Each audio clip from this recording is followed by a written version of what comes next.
She got French fries and chicken. We all did.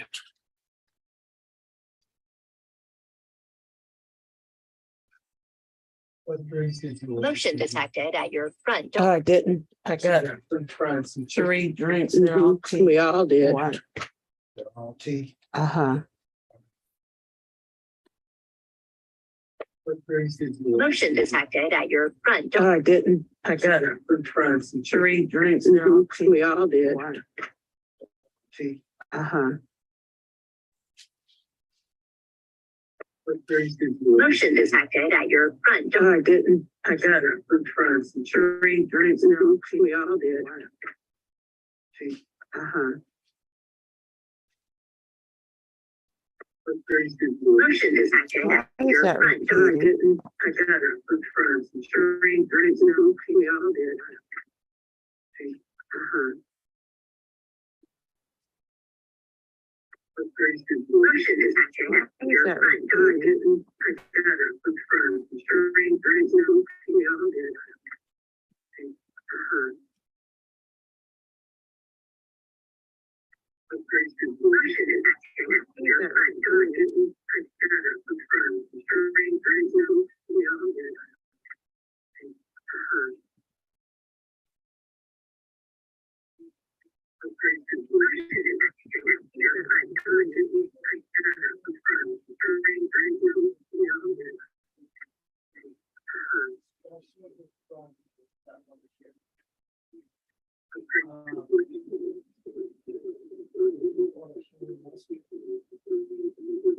What? Little dip thing is a funny mustard. I don't know what it is. It's still whatever their sauce is.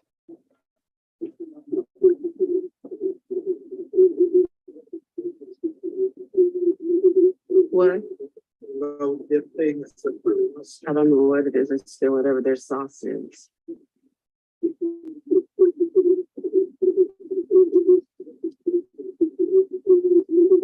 What? Little dip thing is a funny mustard. I don't know what it is. It's Get still off. whatever their sauce is. Oh, I know why.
Hi, Kathy.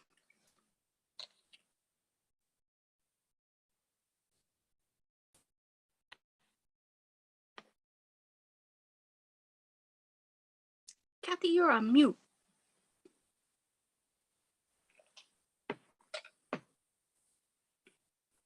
There I am. There you are. Hi, Kathy. I gotta turn Motion something detected off at your because I front door. went on Zoom. So I gotta, Is it hot in Texas? Yeah. You're on mute.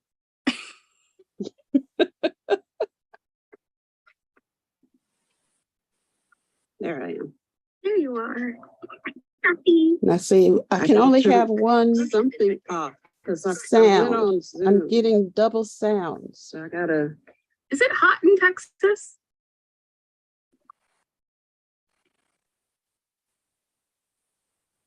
Community is all about. My name is Sarah Douglas, and I am the CEO of StampinUp. But my story didn't start there. StampinUp has been part of my life almost as long as I can remember, because my mom, Shelly, and her sister are the ones who started it in all those years ago in my childhood living room. I remember glimpses of those days and the years that followed. But one memory that stands out is my first StampinUp event. Family rule was that we had to be 12 years old to attend. And I just remember being in awe of all of the demonstrators I got to meet.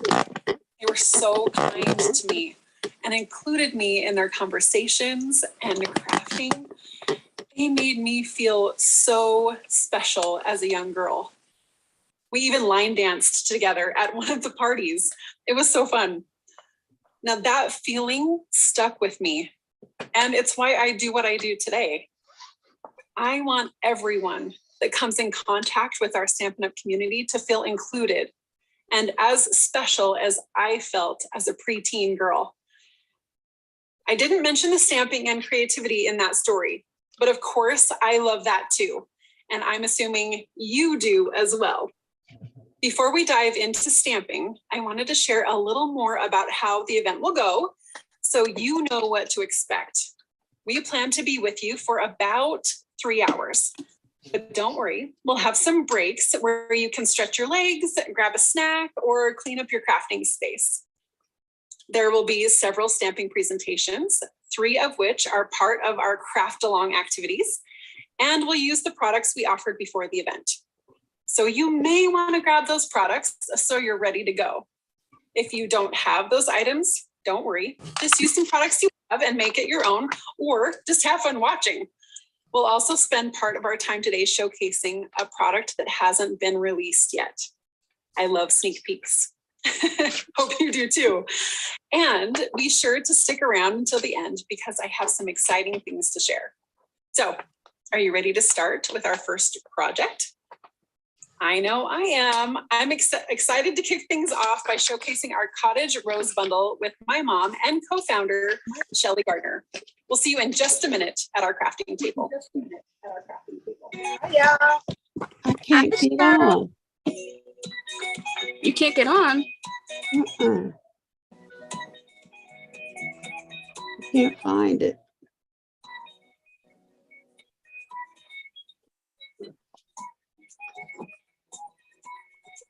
Hey, Mom, are you ready to stamp? Of course. Are you?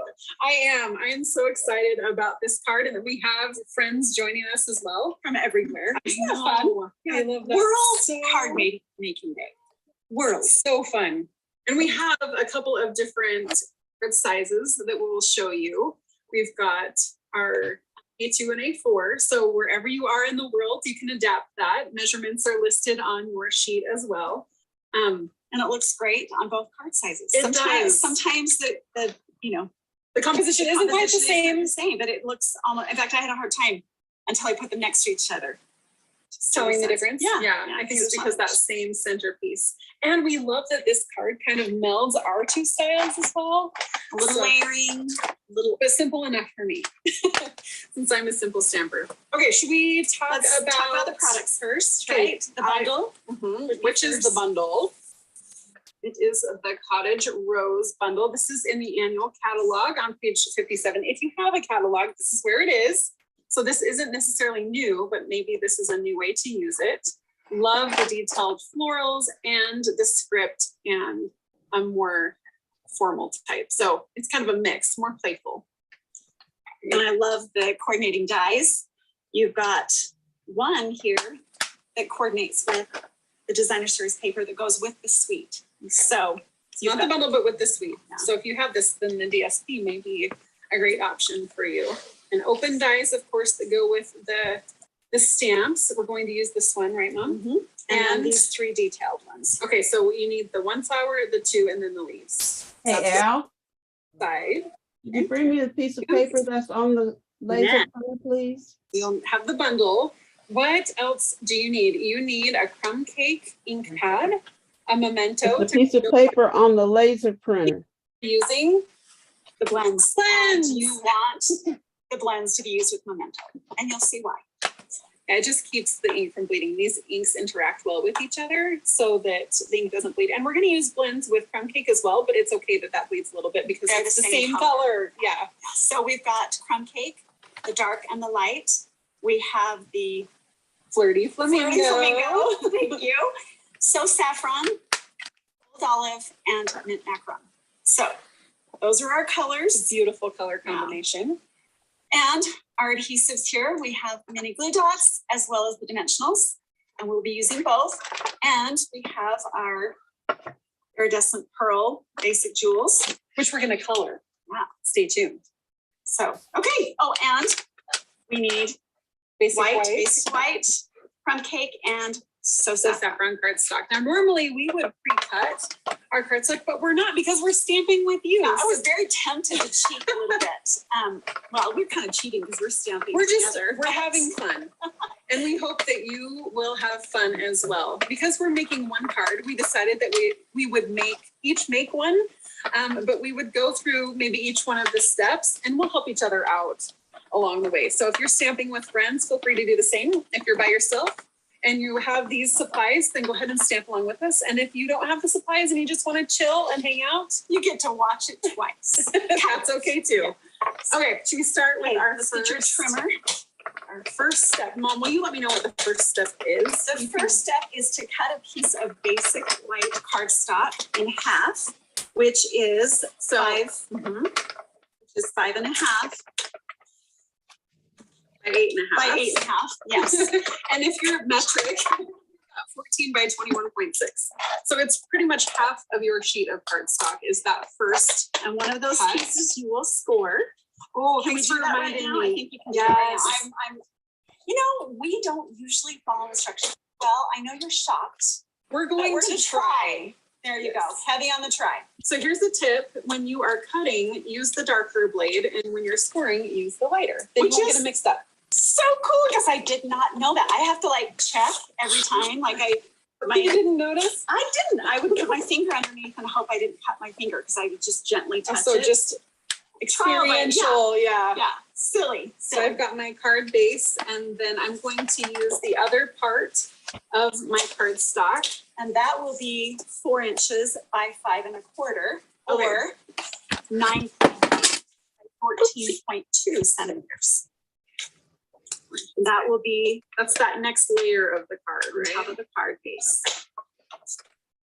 You should cut mine while you're at it. That. Okay, we'll do. Is there another piece we need to cut? There is. Or should we save it? We'll just save it because we need for I think you the can flower. use- But I think you can use that piece. Does it have Okay, to be? yeah, we can.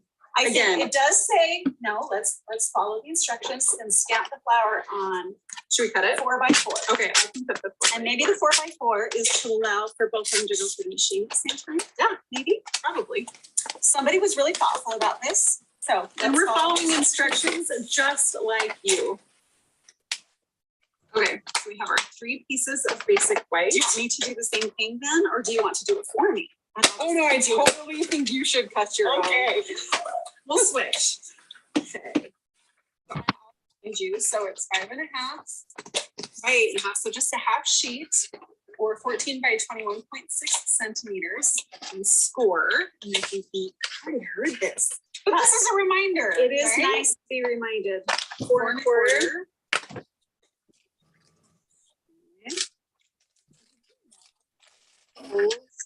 Goes in and The then back out. valley. Do the valley. The opposite of what you would think.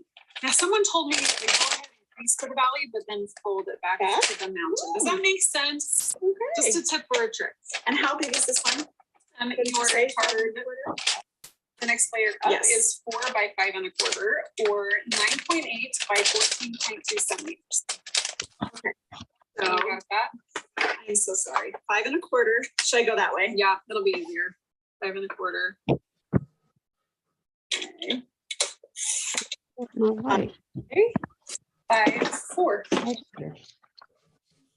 That will leave me with my Cut this one too. 4 by 4. and then we'll have the same exact pile. Yes, we will have our basic white cardstock all cut.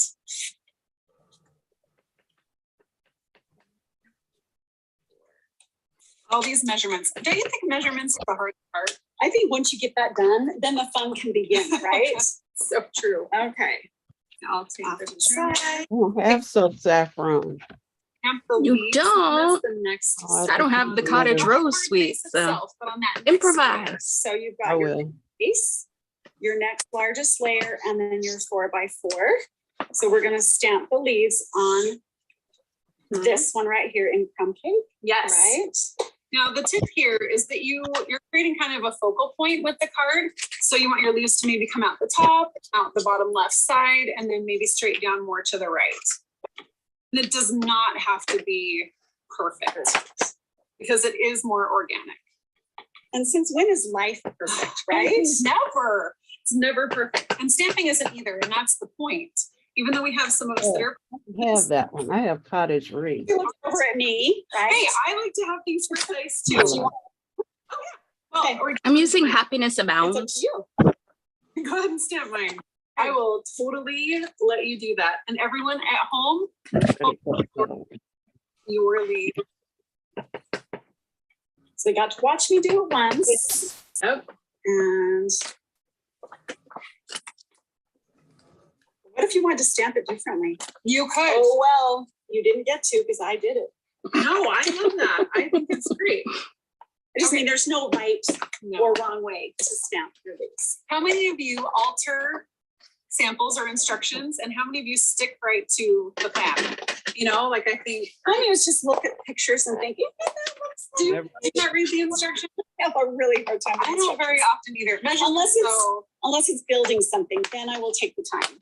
But this to me is creative and it doesn't have to be a nut and a bolt exactly where it's supposed to be. So, okay. what's next? you did not know what you got yourselves into with us stamping together. Okay, We have way too much fun stamping together. we do. Okay, so we're going to stamp flower. Do you want me to do this part or do you want to? Oh, I think you should. Okay, On the so we're 4 by going 4? to stamp, yes. Okay. We're going to stamp this beautiful floral using the memento because this is the one that we're coloring with blends all over the whole thing. And we don't want that black ink and that detail. We don't want to lose the detail. Yeah. So you can ink your stamp a couple of different ways. Pad to stamp or stamp to pad. Where this is a larger image.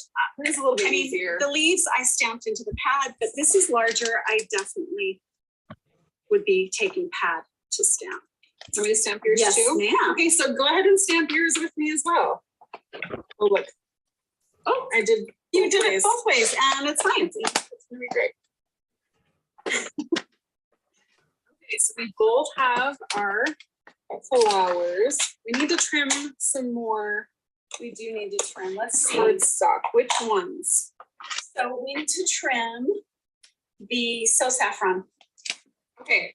Do you want me to do this How one? is it? Oh, you know what? How about Or crumb cake? Should we trim them both? right here? We've got, did I miss one? We cut the cardstock in half, and we cut our raised Perfect. base. Then we stamp the leaves on the crumb cake. Yep. I mean, with crumb cake ink on the basic white. Yes. Stamp the flowers in memento on the 4 by 4. Stamp the sentiment in memento ink on So Saffron. So That's this is our cut next. to? It's cut to 3.5. Okay. Oh, I love how I get this step. I do it. Yeah, I'm good. I got it. We Okay, don't have so to make them dizzy while we will we just do the rotate? circle. Okay, so this one, remind me, because I think this one's easier with centimeters. I think you are right. Okay, so what is, So centimeters is 9 by 1. okay, so I'm gonna do the skinny side. So I'm gonna look at the trimmer, and I'm gonna look at this one on the right side, so that I'm not trying to keep the paper on this. Does that make sense? The side of the trimmer.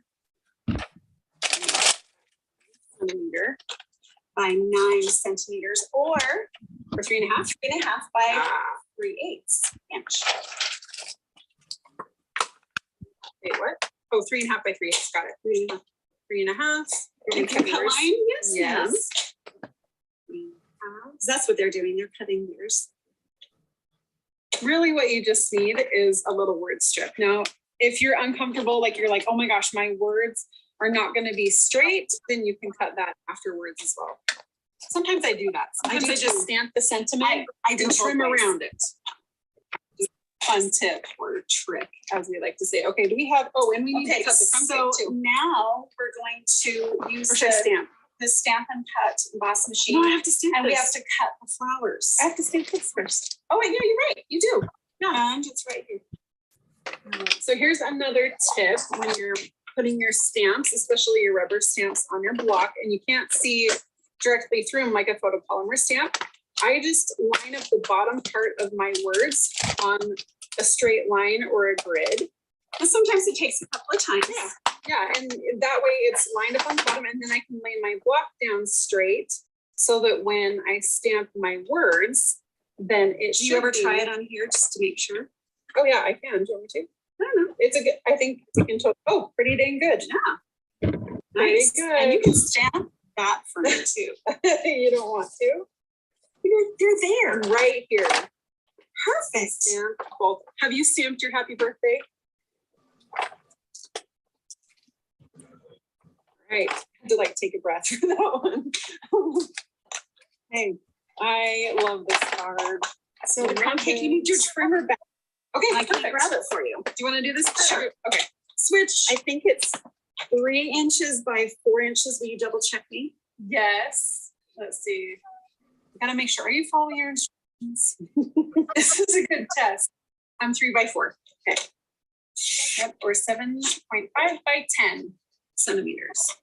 Will you cut my piece? I For me will as well? gladly cut your And piece. I will get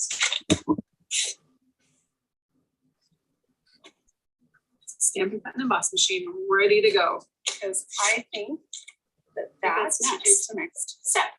Okay. Oh, actually, yeah. No, I think it is. Yeah, so we have our, and we're going to cut out the flower and.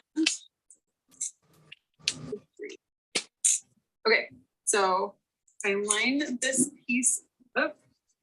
I'm going to make my sandwich. Can we see this? Okay, actually I'm gonna do it this way so that I can see a little bit better. So make my sandwich. We've got plate 1, plate 2, because we're using dies, and then plate 3.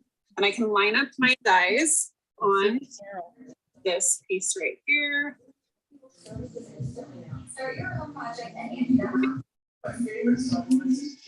then we need our craft as well, right? Yes. And you can run these through. You. And will it stay is the question in place. If you have a Post-it note, great, you can, if not, I'm gonna go with it. paper. I always do it again. If I press down, then I should be good. Now, will I be ready to move the machine this way, since I want to be able to see it? I'm good with it. All right, here we go. So then, are you ready to do yours? I will do mine. Okay. I dropped a die. But they often have higher levels Power. Now, let's take a look at Humana's the Humana Medicare Advantage Plan. Hospital. This TV is so loud. The same thing. That's mine. I'm going to turn it down, y'all. That's in another room too.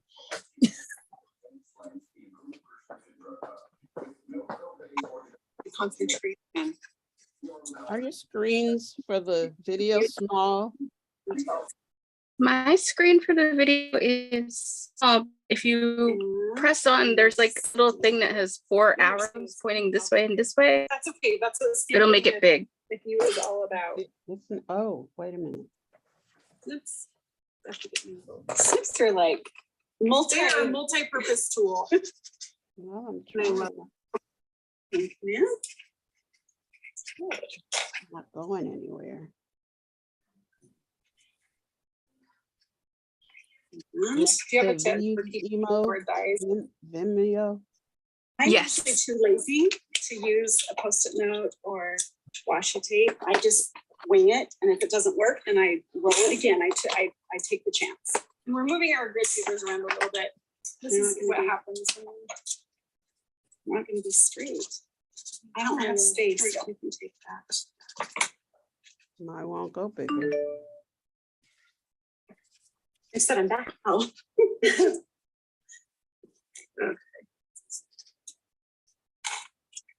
look at how beautiful those die cut pieces are.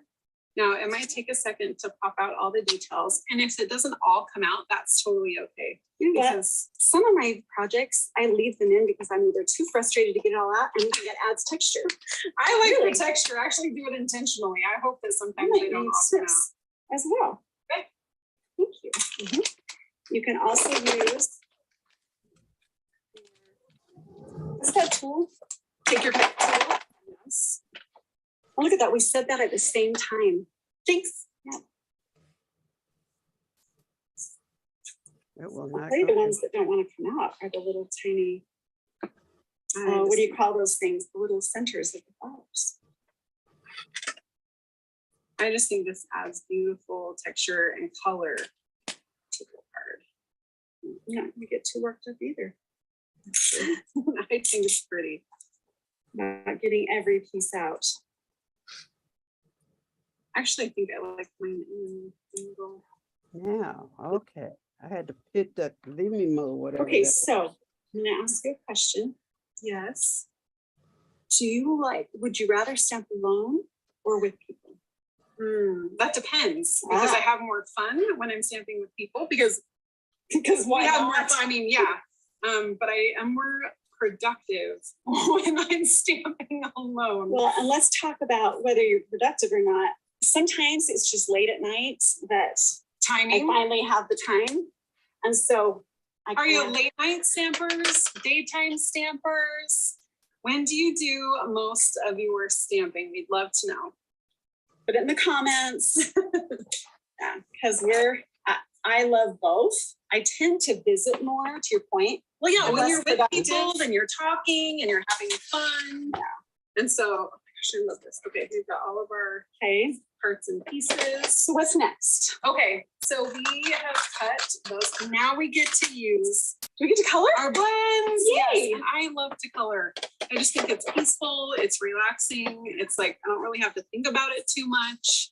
And especially Should we with go out of the this. lance? It's in okay. kindergarten, nobody's gonna judge you and tell you to color it again. It's okay, especially with the watercolor look that blends offer. You want to go first? Kind of. Oh, I am standing here, and I have my stuff here. So okay, I will do that. I am going to choose not to use the dark Okay. and just use the light. I'm gonna look at the color though.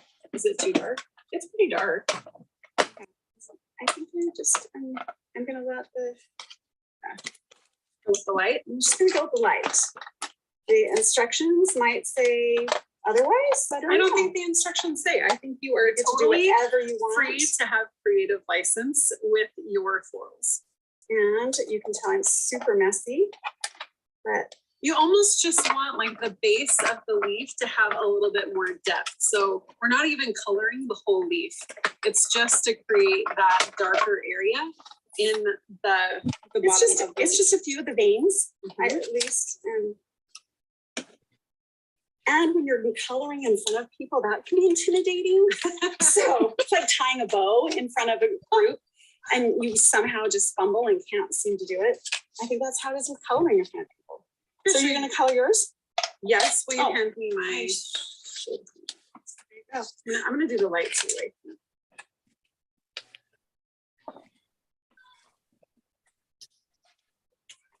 The awkward silence. That's what this is. This is the moment where you just take 4 deep breaths in, hold for 4 deep breaths out. What do they call that? Box breathing? Someone say that? I just learned that. Have you- did Yes, you not but know I that? think is it It's In in for for- 4, hold 4, out out for for or is 4. it 6? I don't know. I think you can do Somewhere. whatever. Did you pass out? This is just breathing.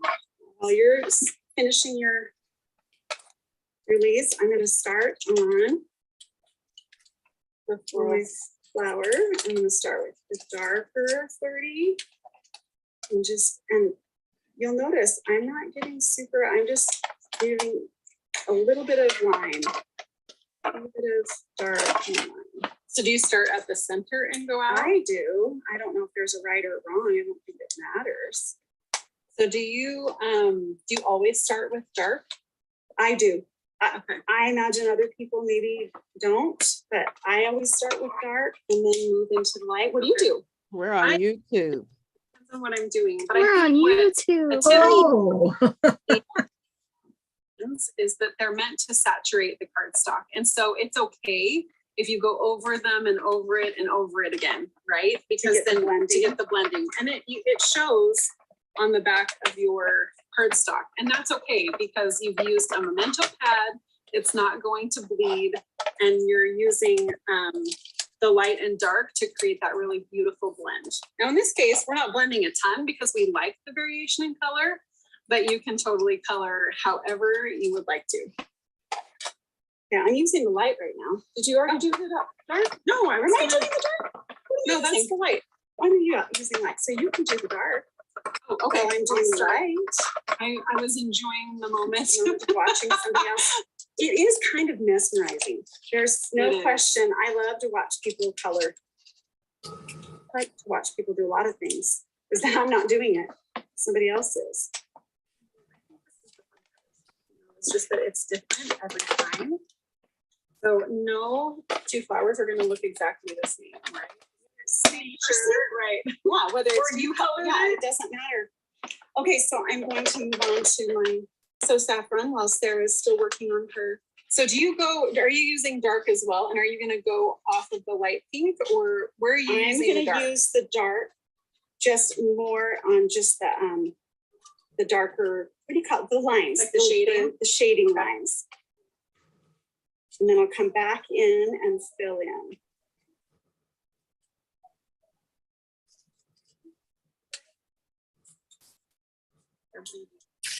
Do you stop reading sometimes? It depends. I don't know. I just think this is fun. The color, it reminds me of being a kid. And I do like some of the yellow that goes into the pinks, just because Like then that it's- warm sunrise. Yeah. Sunrise or sunset.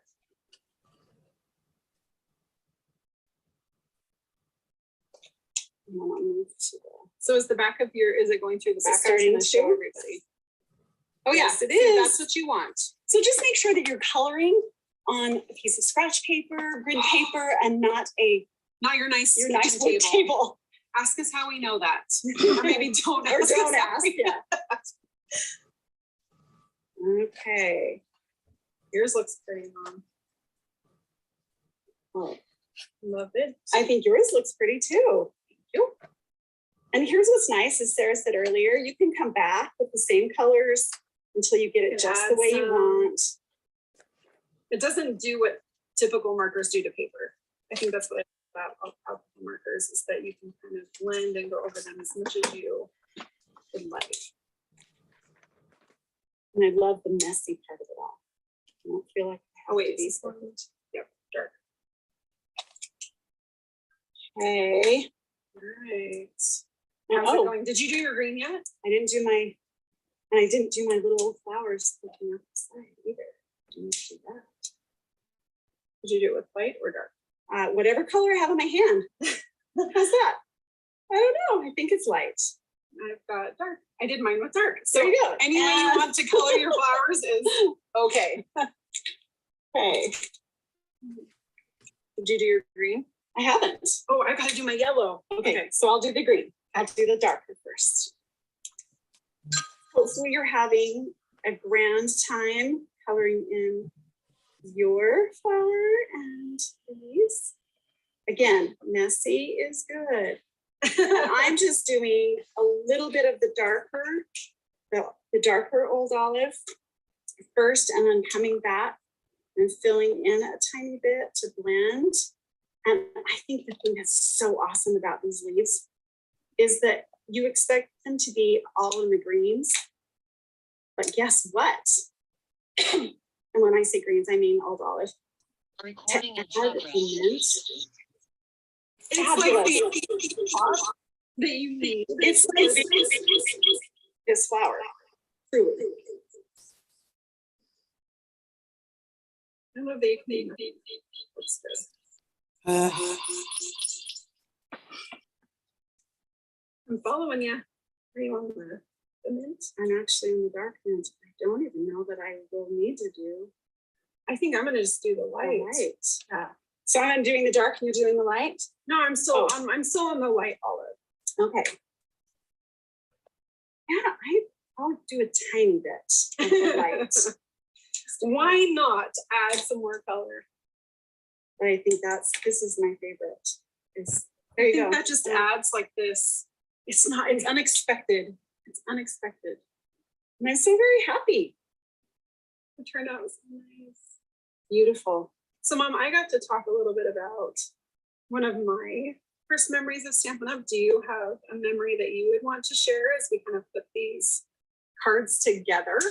Thanks for not asking me while I colored, because that might be a little I too have to much. concentrate a little Tasking. bit. So before I tell my story, are we ready to? Yes. Will you hand me my card base and my happy birthday? Yes, ma'am. And do you want to like swap? Do you want me to, while you tell the story, I'll put the card Yes. together? Except that we don't have.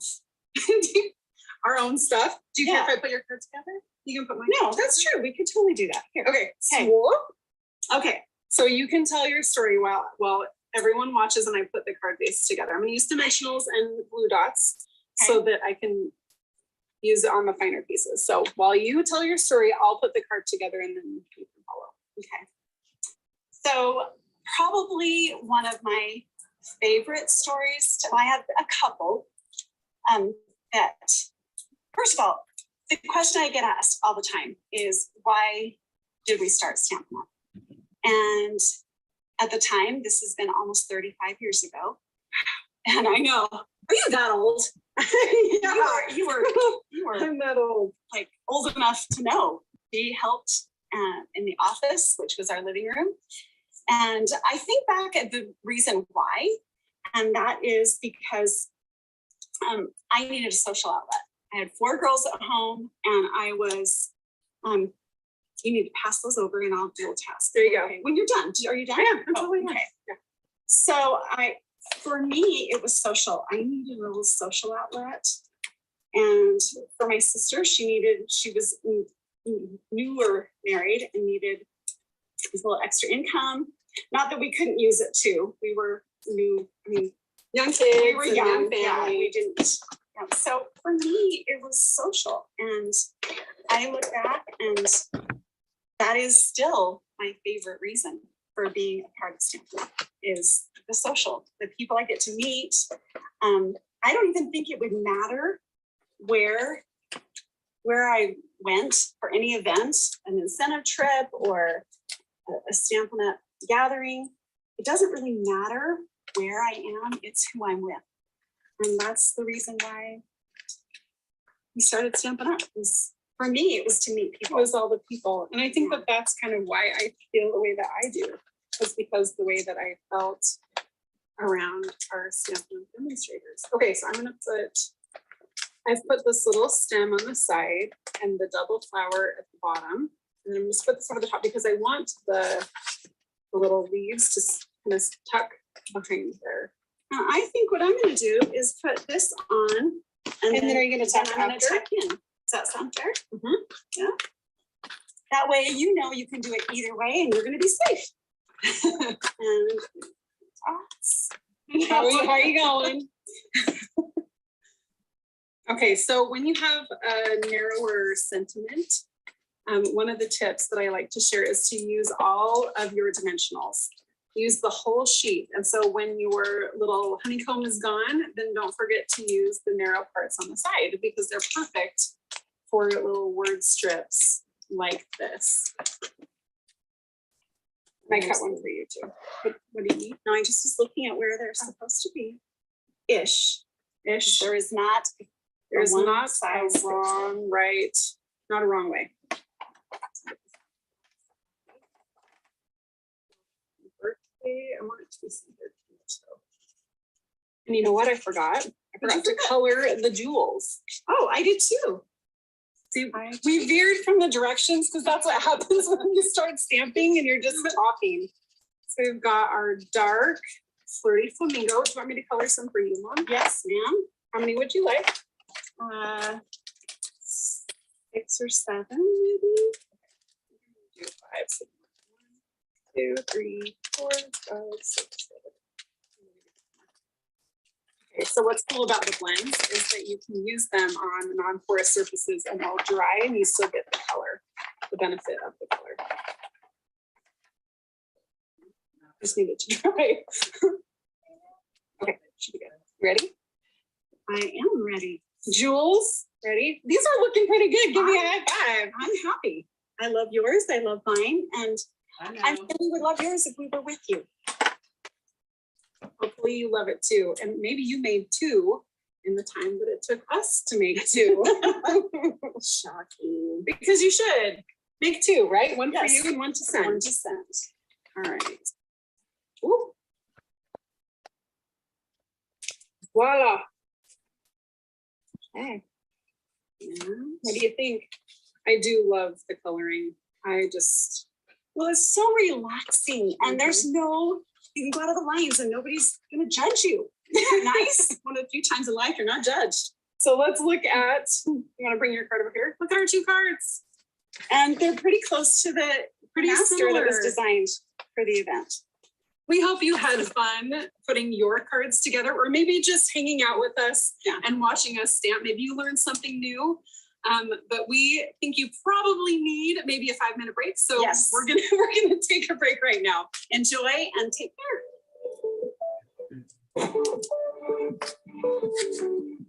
Let me see what you made, Michelle. Done? I'm not done. Oh, it's pretty. Cheryl, did you make something?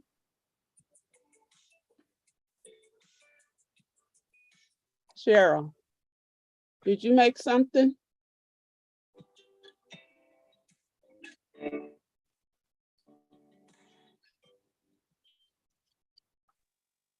working on a paper pumpkin. Paper pumpkin. That's a Okay. Yeah, We're getting I something did done. this one. I see Sharon's name and I see Caron's face. Does that mean they're with us? They're probably Yes, Oh, you're here. Okay. Did you make something? making something. I didn't Not make quite. anything. You did it? Nope. Oh, why not? Kathy, unlike you. Why didn't you make something? I didn't have that set, and then I was all behind trying to cut stuff out. I forgot about this. I printed this on the computer, on the printer, Mm-hmm. completely forgot about it. So I didn't have anything cut out. I did my cutouts this morning. So now I have the next one cut out, cottage wreaths. I have that one. Did they give like the instructions and stuff before? No. They Think gave so. the Okay, 'cause cut I'm like- instructions, but that's all. Huh? There. They gave Oh, the look at Sharon's. That's so good. Oh, Sharon, that. that's beautiful. It I'm not is. sure yet. I'm not putting a greeting on yet because I don't know Yeah, what I need. I've Sharon, got the piece cut. Sharon, my that's, can you see Cheryl? Meet I can Sharon. see Sharon, say hi. Hello. And Caron won't let us see her. Have you met No. Caron, Cheryl? Yes. Okay, you met her already. All right, there she is. Yes. Where's our Cheryl? I thought she was coming in today. What happened? I don't know. You probably have to send her the link on the phone, like text her, Oh, because you know yeah. she doesn't do that messenger stuff. So she probably doesn't have the link. Mm. She's used to getting an email invite, you know. I didn't see what color they colored their jewels. They used Flirty Flamingo. Flirty Flamingo. I don't know if you can see that. That's what I was gonna do.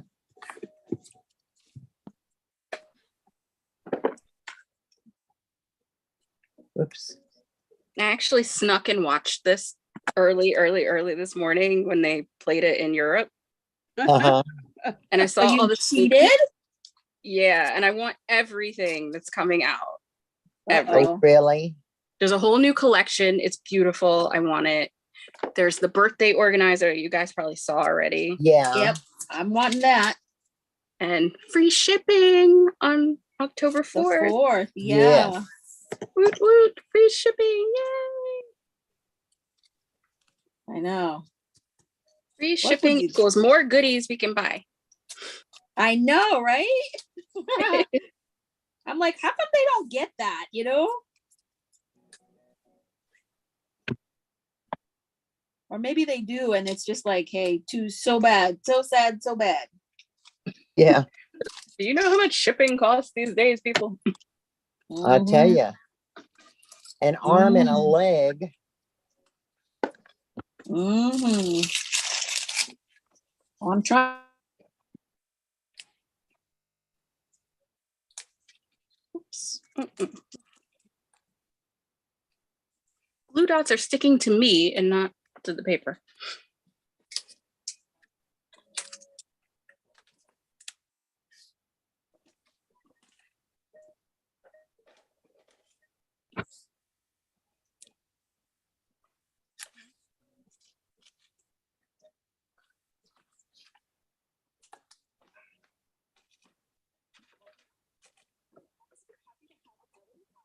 Or members from our artisan design team join us to showcase the warm welcome bundle in our various market languages.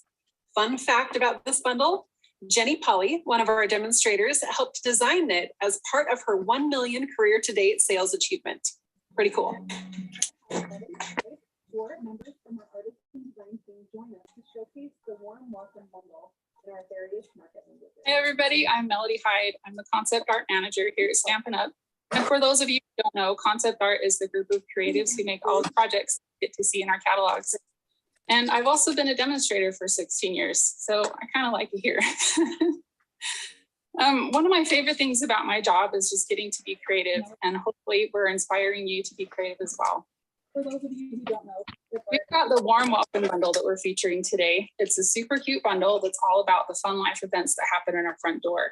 If you didn't get a chance to pre-order it before our event today, I hope that you'll take an opportunity after seeing the fun project we're making to place an order with your demonstrator, because I think you're going to love it.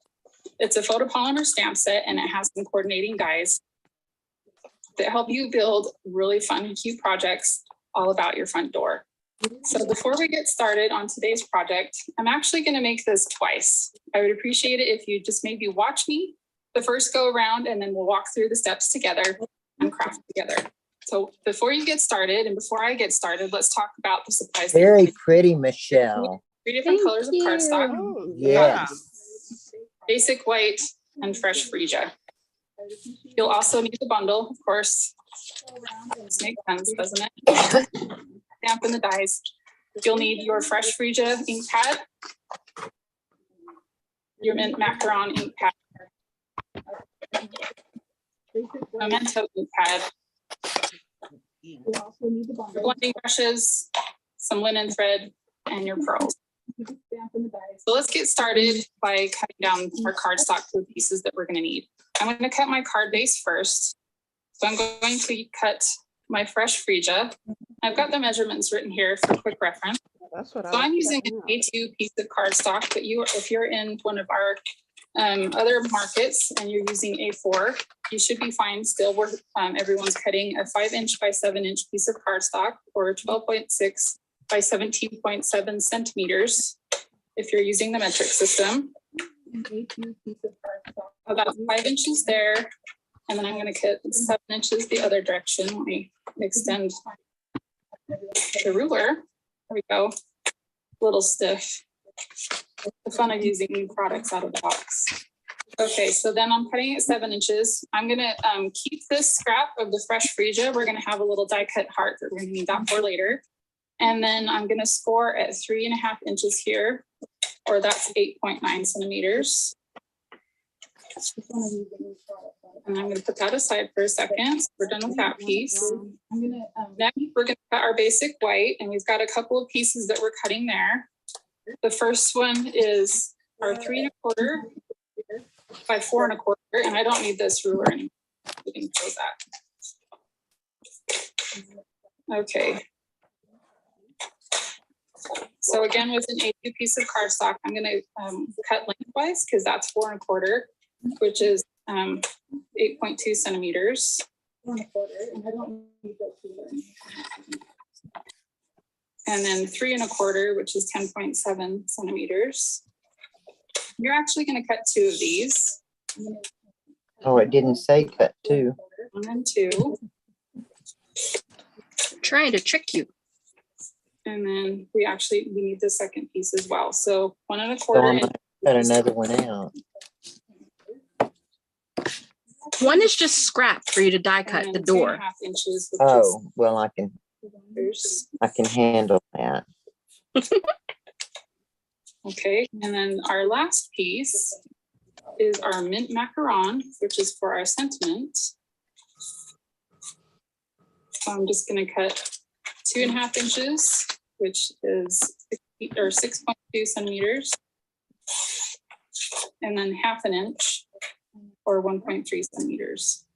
We can come out in directions, a little bit easier to handle. And I'm going to cut 2 just in case I mess up. Nothing like having a little backup and not having to get my printer out again. Okay, so now we've got all of our pieces cut, and I'm ready to start stamping. So I'm going to put these off to the side.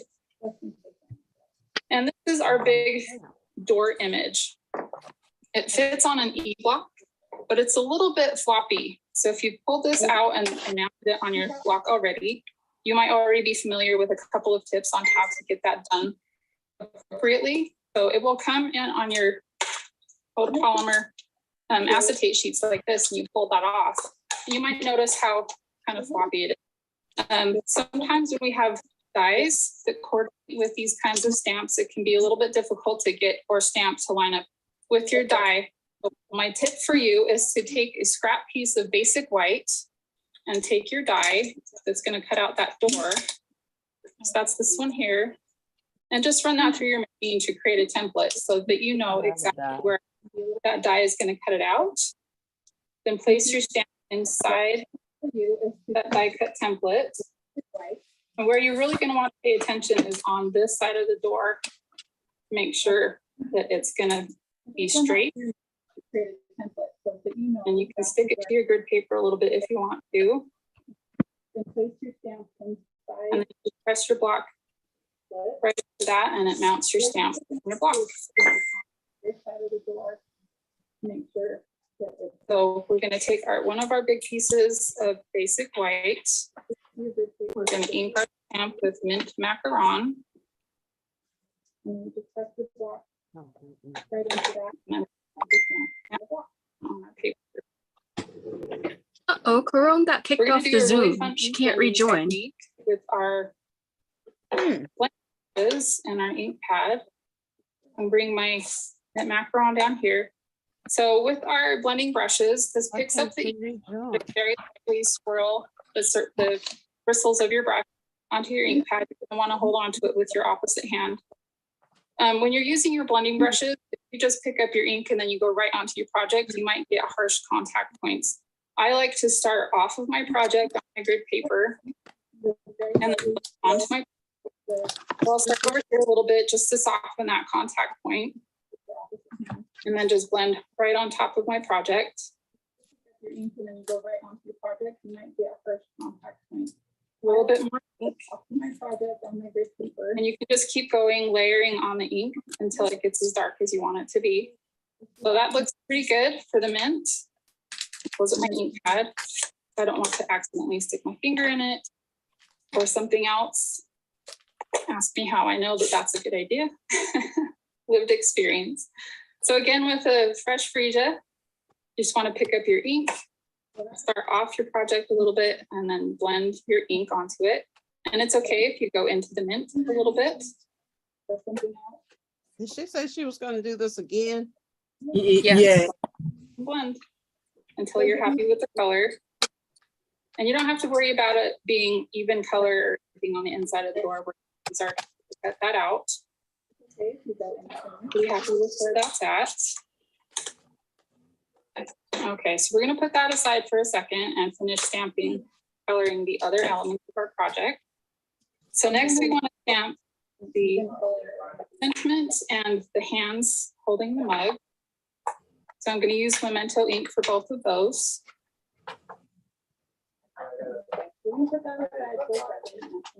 Just stamp that down.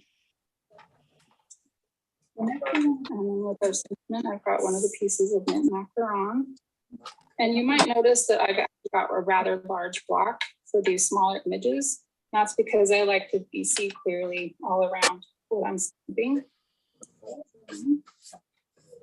There we go. So I always use this slightly larger block than I need. Okay, so we need to add color to these cute mugs and the arms. I'm using the watercolor pencils in Bermuda Bay, Early Espresso, and Rich Razzleberry. These pencils are quite wonderful, actually, and I like them a lot. I like to use them a lot. You can blend them with Stampin' Blends, or sorry, a blender pen, or a watercolor painter, or a water painter, or you can just color them with pencils as they are with pencils. These were fresh out of the box, so they still have a nice sharp tip to them. If yours are kind of rounded or not feeling sharp, they're going to work best when they're sharp. So I recommend that you keep a pencil sharpener on hand or a watercolor painter for these sleeves in. Or you can just color them with pencils. You can vary the depth of the color with these pencils depending on how hard you push. And you can see that I'm coloring outside of the image here. That's because the die is going to cut that off and then it's going to tuck under the door frame here. So I want to make sure that it's all colored. He says it's spinning and says waiting. Do you have to let her in? Get a color in the other sleeve. I don't even see how you. Again, you can just vary the color based on the pressure you're applying. So for this hand here, I'm actually going to push a little bit harder. I want a darker skin tone.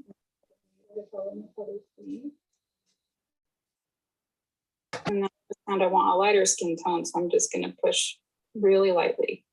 Based on the pressure you're applying. And then add a little bit of color. Push a little bit harder. I want a darker skin tone. All right, so we've got everything stamped. We're ready to add our dies.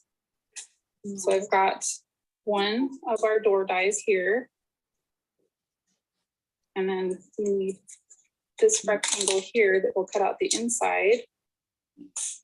This die here that will cut these out. And then I've lost my little heart. Good thing I've got some extras cut out already.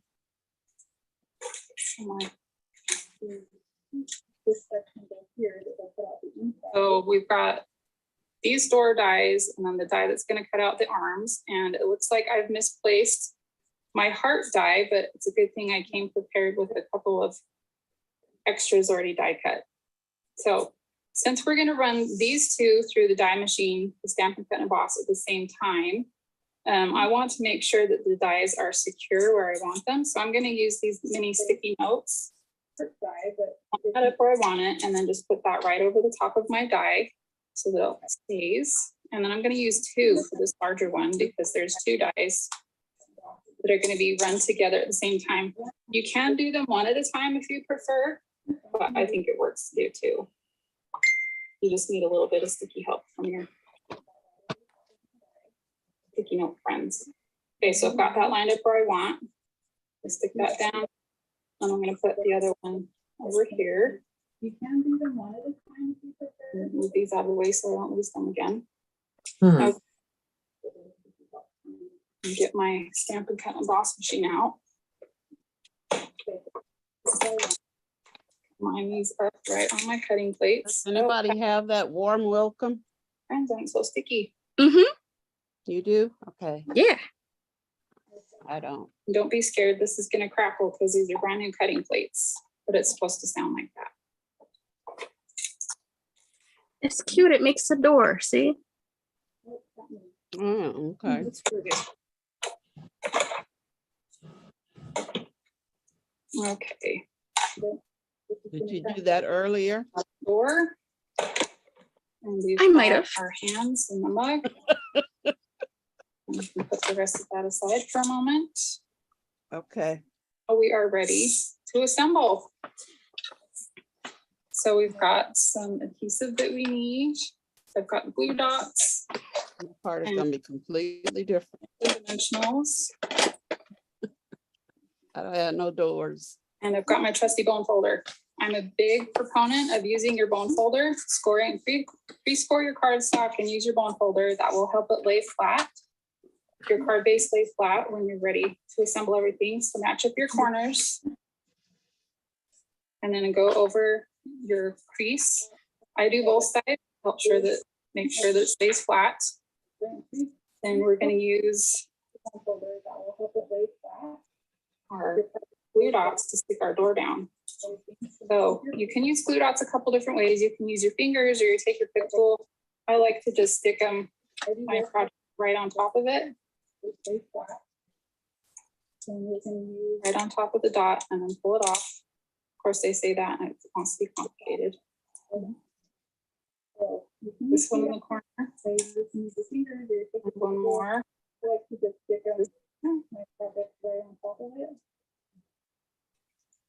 Be careful with the skinny piece. You don't want to. Okay. So then this is just going to go directly onto your piece of white. You want to try to center it top and bottom, left and right. That looks pretty good. And we've got a couple more glue dots that are going to go on our arms. So one behind each mug should hold it in place. You want to try to center it top and bottom, left and right. If I can get it off. Here we go. Okay, so I'm just going to tuck it under the side. And then tuck it under the door frame on this side.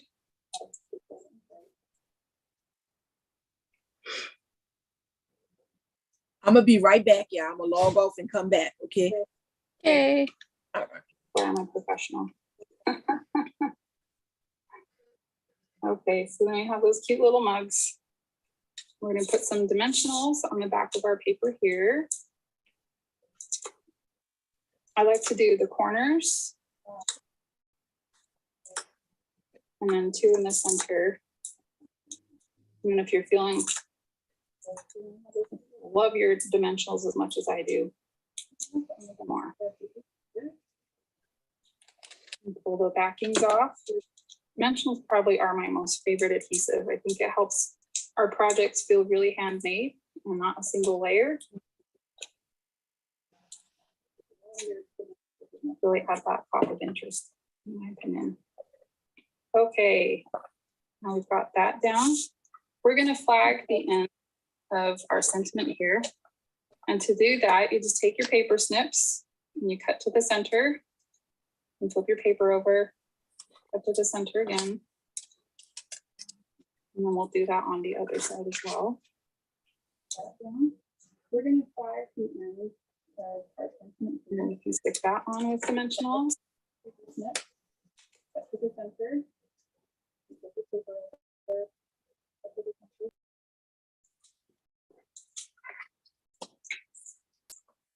That will go here.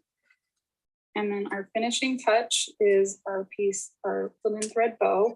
I could use about 10 inches, and you can use the, if you're on grid paper, you can use the ruler at the bottom of your paper. And if it's too curly, you can just press it between your fingers to uncurl it just a little bit. And just tie a quick bow. And then one of the cool things about our glue dots, and we trim this so that they're even, is while it's about 1/4 of an inch wide, you can roll Sharon, them I up. accidentally muted you. Can you unmute? You slowly roll it, make it smaller so that it can fit behind something as small as even the knot under linen thread. That way you don't have to deal with liquid glue if you don't like it.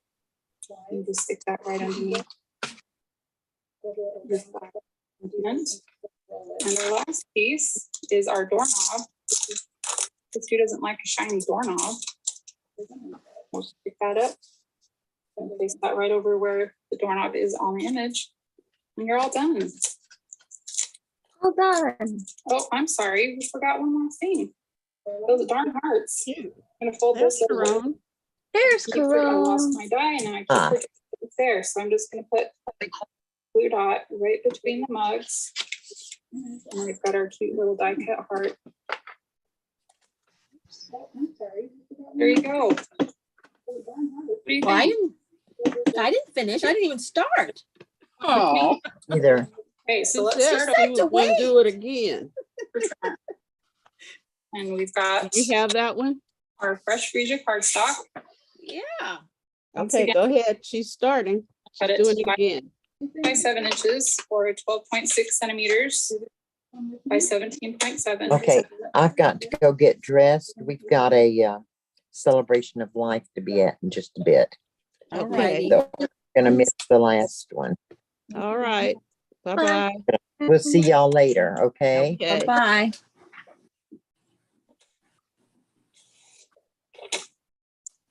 Again, keep your scrap piece. Hopefully you haven't lost your die like I lost mine. Put it to my screen.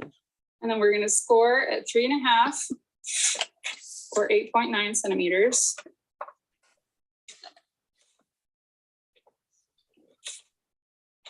We're gonna fold that. You don't need it. All right, now basic weight. We've got the 4 pieces we're cutting, or 3 pieces we're cutting here.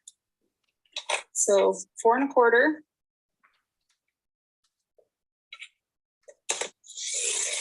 Or 10 or 8.2 centimeters. And then 3 1/4.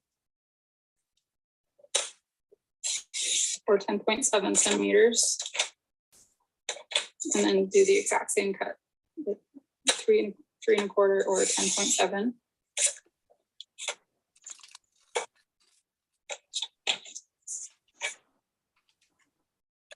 And then we've got 1 1/4 by 2.5. Lined up at 1 1/4 here, or 3 centimeters, and 2.5 inches, or 6.5 centimeters. And then our last one is our mint macaron. We're going to cut 2.5 inches, or 6.2 centimeters, and 1/2 inch, or 1.3 centimeters.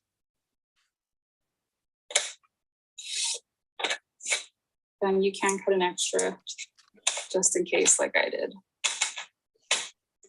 Okay, so let's look at all these measurements one more time. You've got your mint macaron, your basic white, and make sure you cut 2 of those. And then you've got your card base and your scrap for your die cut heart. Okay, you feeling good? Let's get to work then.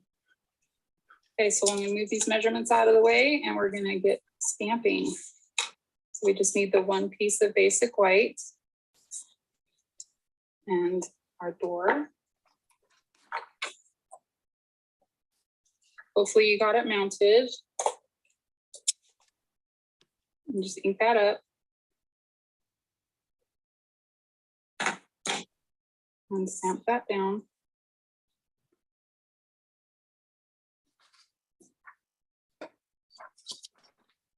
Beautiful.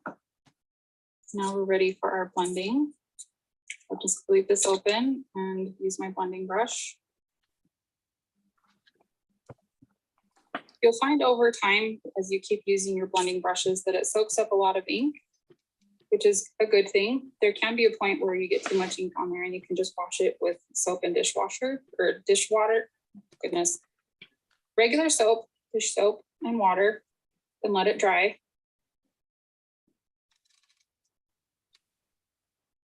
They're really easy to clean and maintain. And just blend your ink on there.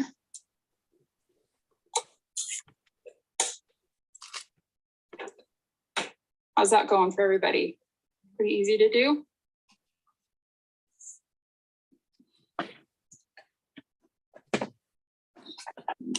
Okay. Let's move on to our fresh freesia.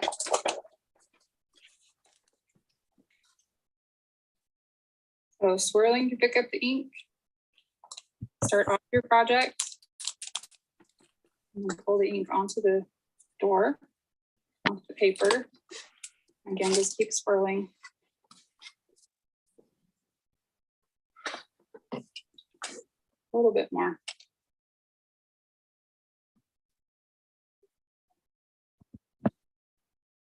Kind of like the watercolor pencils, you can get a darker color with the blending brushes, depending on how intensely you're pushing. So while you're doing that, I'm going to push really hard with my brush here so you can see the difference. So I'm pushed hard there, and then I'm pushing really lightly over here. So you can see how you can get even different colors with the same ink pad, depending on the pressure that you're using. Okay, so we're done with those. Next, we need our memento. So you need your smaller piece of basic white and your scrap of mint macaron. I'm going to stamp my sentiment first. And if you're worried about getting your sentiment stamped straight, if you're using grid paper, you can always practice a couple times too. I always make sure that I'm stamping with two hands to keep it even. The grid paper is a great tool for that. And then you've got the two arms with the mugs.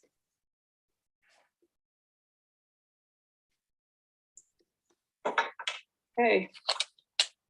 So if you haven't gotten your watercolor pencils out yet, just as a reminder, you need your early espresso, you need your Bermuda Bay, and your Razzleberry.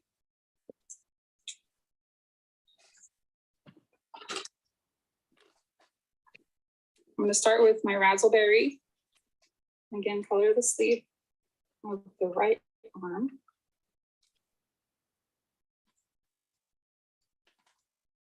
You have those pencils, Michelle? Yep. So real simple color application. And then Bermuda Bay on the left arm. And you can't make sure that you're going outside of the lines for the length of the sleeve so that the arm has a full sleeve, unless you think it's a bracelet. It's up to you. And early espresso, and then you can pick a skin tone, whatever you like best, depending on how much pressure you apply to your pencil.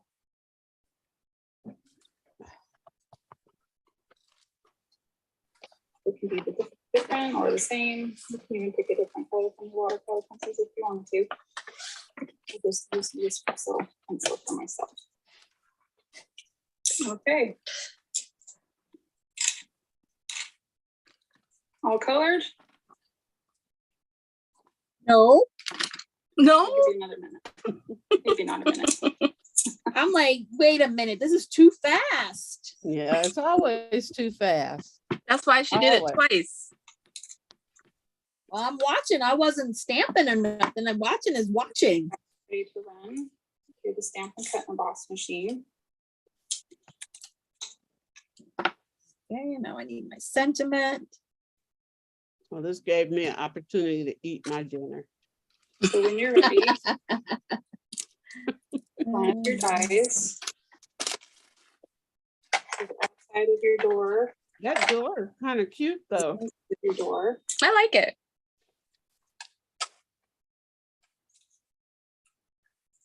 Use the sticky to hold that in place. And then another one to hold that in place. Let's try that again.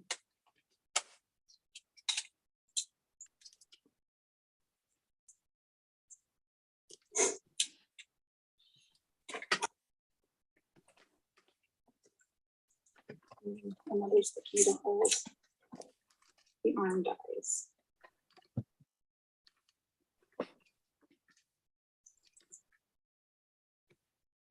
Okay. What's she coloring? Bermuda Bay. Bermuda Bay, one of the sleeves. Bring over here. And what did she do with the rich raspberry, the other sleeve? The other sleeve.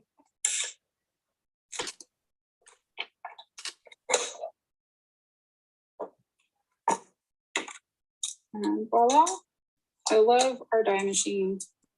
I love that it makes things so easy. Something this complicated back in the day would have taken an X-Acto knife or something else like that. And the fact that we can just crank a handle for a couple of spins and end up with something that easy is just makes life great, doesn't it?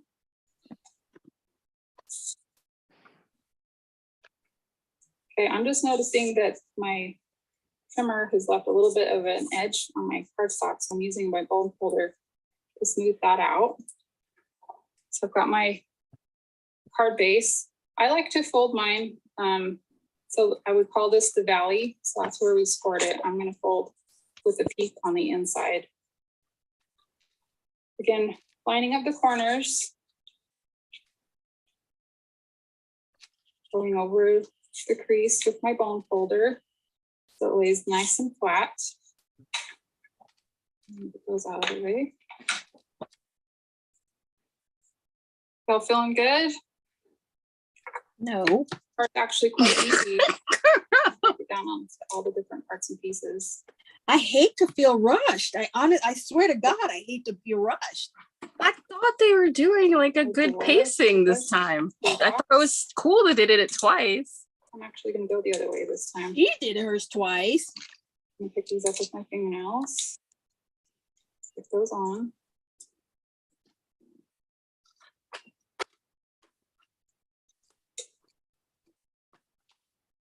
Right in the corner.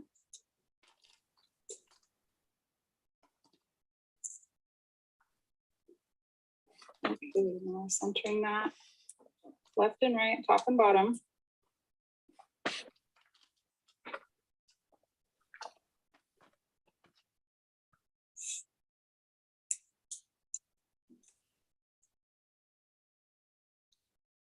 And then we've got our mugs. Just gonna put the dot behind each of those. That was 7, so we're gonna go this way again.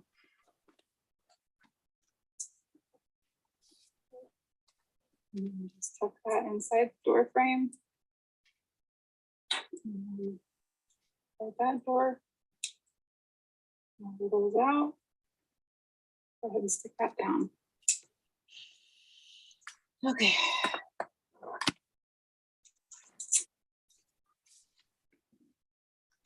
Okay, if you're to this point, now we're ready to stick this layer to our card base using our Stampin' Dimensionals. So 1 in each corner, 2 in the center, and then 2 more, let's say just for luck. How many are you going to use, Karo? I don't know. I think I'll probably use my sheets for this. Attach that down. Again, centering. I know, I'm ridiculous about that, right? I get it. I get it. And then the next step is our sentiment. We've already got that All stamped. right, which one of these are we using? Oh, we're using this part for the door, the open one? Open one to cut. Again. And then you're going to do the same on the other side. What happened to this? Okay, it is. Karan, you Oh, said that's a this good is what idea. I'm Someone in the doing. comments said they're making a card with a window instead of a Nice thing door. about that They're card doing a stock window is a die. little bit longer is you can actually choose for something longer. Someone in the comments. Oh, I'm just going a little bit I don't have a window tight die to either, where I don't think. it's stamped.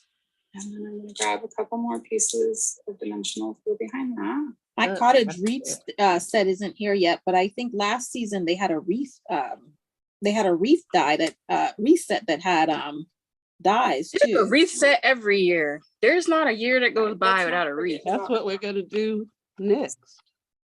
Yeah, but I don't have that one. I don't have that one yet. But last year they had one that had a die. It looked almost the same, so I'm probably just gonna use that. Yeah. That's smaller. That's a good idea. And you stick that right on top. Improvise. Of my here, or you Yeah. can stick it back of your heart, whatever. Gotta use what you got. That's what I did on the last card. I didn't have any of the stuff she had. Oh, Isn't that pretty? You should die cut that piece for your yeah. because I lost my die. What did you use, Michelle?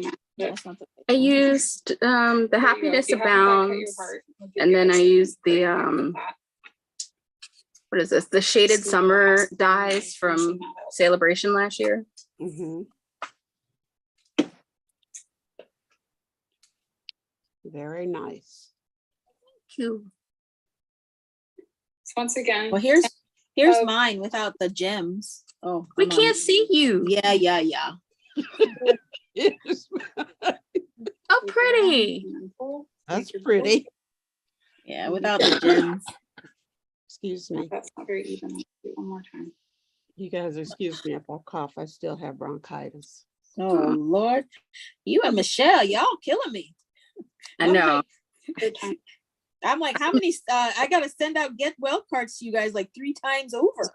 I can't hear out of my right ear at all. Oh my gosh, how did you fall? Wait, this is on YouTube. I'm sorry. Rabbit ears, I guess. I don't Sorry. know how I fell, but I fell down the stairs. Oh my gosh, And I'm okay, but a little sore. I can imagine. My pride is a little hurt. Or not. Yes, let's get to the real truth of the matter, right? The pride. My pride is a little hurt. And for whatever reason, I guess I still have a lingering cold because I sneezed earlier and now I can't hear out of my right ear. Oh my goodness. A pearl for the doorknob.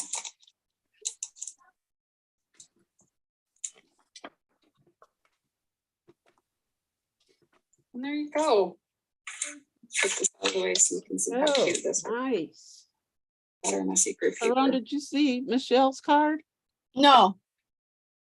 What a fun project and so absolutely simple to accomplish. Oh, I hope you've had nice. fun with me today. And if you haven't bought this bundle, I hope you'll have lots more. Nice, fun with nice. it. Thanks again for joining me, and let's go see what Sarah's up to. I love how versatile this set is. And it reminds me of all of the many reasons we would open our door and welcome someone into our homes and into our lives. All right, now is a great time to sit back, relax, or finish up your projects as we talk about some new products that we haven't released yet, including some behind the scenes insights from the designer, as well as a stamping demonstration. Before we do that, note that this collection will be available for Stampin' Up! Demonstrators to purchase on October 4th. Oh, First, and early is just one of the perks of being a Stampin' Up! Demonstrator. I'm excited. If you're a customer, you'll be able to purchase these products in November. If you have any questions about how or when you can purchase the products, get in touch with your demonstrator. And if you don't have a demonstrator, you can find one through the locator on our website. Be sure to mark your calendars and visit the website in November to find these products. Let's start with the behind the scenes portion with Julie Alusa, who will give you an exciting look into how these products were created.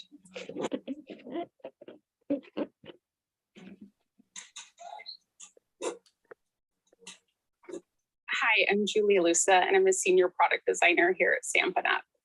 What I love about my job is working on stamps and dies and trying to figure out how those elements go together, and then pulling in the paper to see how you can create fun projects and thinking it through like a customer would. Today, I'm going to show you some behind the scenes work with the fitting florets. All right, let's get started. Fitting florets. So when I started on the fitting florets, I like to put some notes to myself of the strategy.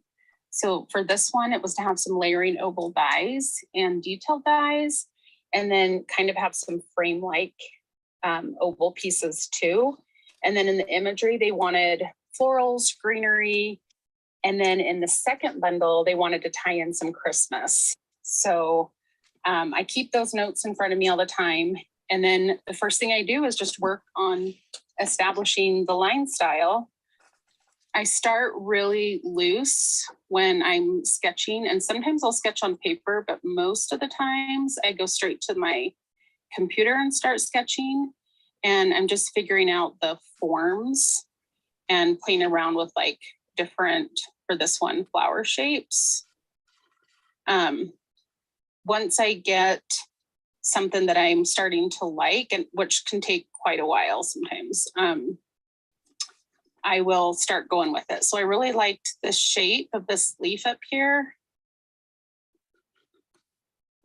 And so I brought that down and just started experimenting more with those elements. You can see I worked through a couple of different arched pieces. They needed to work with the oval die, so I didn't want them to be too round. So this is the style I ended up going with. I liked this leaf shape, so I just started to build upon it. Michelle, Elements you can put your card up so I can see what she did here with this tight leaf arch. We wanted to be able to have customers color it, and when I printed it was too tiny. So I tried to open up the art, which is what you're seeing here. The shapes were still too loose. And so I finally came to this where things were loose, but tight enough and open enough that people could color it. That's interesting. Once I get the line style down for the stamp set, I'm working in tandem trying to get the dies figured out too. And so the first thing I did was figure out the overall oval shape. And so I played around with different sizes. These are card sizes for both international and US standard size. And I didn't like how some of them were playing. They were too squished. And so I finally came around to this shape that I liked because you could layer two pieces together and it's more like an oval frame. So once I had that determined, so then I started to explore the typography. You can see on this side, the different fonts I started pulling and eliminating. Some of them were fonts that I felt like we used too often, so I took those out. So I landed on these two fonts, a serif font and a sans serif font that I thought were both pretty and fun, not too elegant, a little bit playful. And then I start to see how they stack and play with each other because I wanted them to fit into the oval dies. And so you can see here how I start typing it out straight, play around with the orientation of the letter forms. And for this one, I landed on this arrangement. I worked through the sentiments for both stamp sets. So you can see there's Christmas here. And then these are just kind of all occasion sentiments up here, making sure all along the way that they're still fitting within that oval shape and even starting to loosely prototype how those might work. Once I get the shape down, I've got some sentiments. I go back to the die because the whole purpose was to have some layering elements. And I start playing around with what else we can add to this. So I pull together the oval shapes. I've got a couple things I want the dies to do. For example, this one die would cut out two pieces. And I'm using this inner piece as kind of the base for the second die, which is this more intricate one. And I go back and forth. You can't see that because it's white.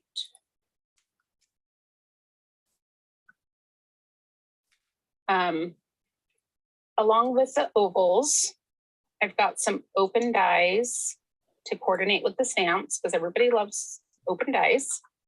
And then to help tie in a Christmas feel, I brought in some extra greenery detailed dyes.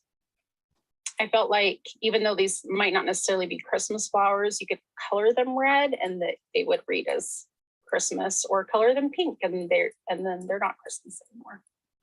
Okay. Once I got the stamp and dyes figured out, I move on to the paper. And this is me just exploring how to color those elements. And there's a bunch in here that didn't make the cut in the paper, but I'm just, again, exploring coloring style. And I end up really liking this piece. And so I kind of take that element and I start building out these floral bouquets. And in one of the papers, I want to make sure to have some die coordination. And so I pull in the stamp and then I color it to make sure it's going to line up right. I also at this time am playing around with some patterns and how the shapes work together to create a pattern. Because the paper is released later in the year, we wanted to make sure that there were some pages that could be easily used for a Christmas card. And so I've incorporated some greens and blues, this green gingham, and then some fun, unexpected coloring, such as the blue and green flowers. I really like this green page that has the white berries, because you can take some blends to it and color them in red and turn it Christmas.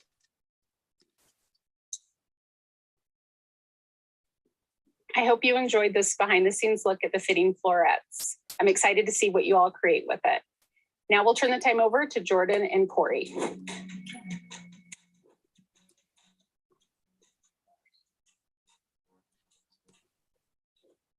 Thanks, Julie. It's always great to get a look behind the scenes of how products are created. So like Julie said, I am actually Corey Hancock. And I'm Jordan Hancock. And yes, we're related, but we'll save a little bit more about that for a couple of minutes from now. I'm sure that after looking at that amazing product that Julie was designing, you're saying to yourself, wait, I want to see it. Let me see it. So let us take a look at the product that you have not seen before, because we haven't released it to the public. So we'll go ahead and start with the bundle that will be available. And this is the one that you saw Julie working on. And we'll start with our framed floret stamp set. So you can see that there. And then it's part of a bundle. So it has coordinating dies. I'll move those out of the way so that you can see that. Great. And so like Julie talked about, we've got ovals that cut a center as well as a frame. Then there are several pieces that actually will cut out the stamped pieces. And then you've got a couple of other detailed pieces that will give you some cool shapes. So this bundle is something that you'll actually see featured in our January mini catalog. Again. But we're going to release that early for customers starting in November. And demonstrators will get a chance to purchase it in October, one of the perks of being a demonstrator. So that product is product that's coming early. But we also have some products that will be exclusive to this specific release, and they will be available while supplies last only. So should we bring those into Jordan? Let's do it. Okay, why don't you take this out of the way, move that over there. We'll start with one of everybody's favorites. You can pick that up. It's okay if they get messed up. All right, designer series paper. And so one of the things that I love so much is to see the design work that goes into something that's beautifully created and makes me look like an artist. So these are the papers that Julie talked about. Wallpaper. And what she's done is design that it doesn't look good. It's pretty. Heavier pattern. And then the other side is a little bit more subtle. And so you can see those. Jordan, as you look at these, what are your favorites? Oh, definitely the gingham. I am a sucker for gingham and green. So that one definitely stood out to me as my favorite. Okay, so that's the designer series paper. And then the other pieces of the exclusive are another stamp set. And this is the one that is— Okay, I've got the spinning wheel of death over here. Related. And so what I love about this is it can take something that was created and give you more uses and give you more versatility in it. What do you love about this the most? I really love the fonts of it. I like a very simple, fun font. And so I love being able to use both the serif font and the sans serif font. Cool. And then the last thing that will come as part of this overall collection are some gems. And so we'll move the paper out of the way so that you can see these a little bit better. Voila, the magic of TV. And so these are some gold adhesive back swirls, which is awesome that they've got the adhesive right on there. Okay, so now that we've taken a look at the product, Are I they think mother and daughter?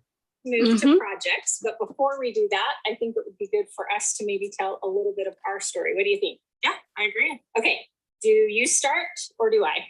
I think it makes sense for you to start first. Why? Because I'm older? Maybe. All right.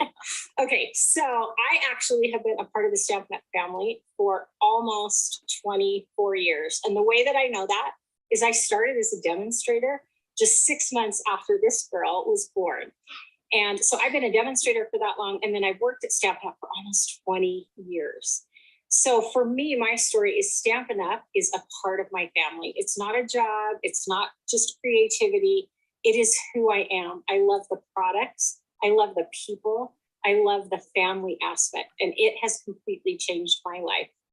And so it's been really surreal for me to be able to do this with somebody that I wasn't sure would be part of this. So Jordan, tell us a little bit about your story. Yeah, so growing up, obviously I was always around this crazy crafter and I loved getting to watch her do her thing, but it was never totally my thing. I liked to scrapbook with her a little bit, make a card here and there, but it was never really everything I wanted to do.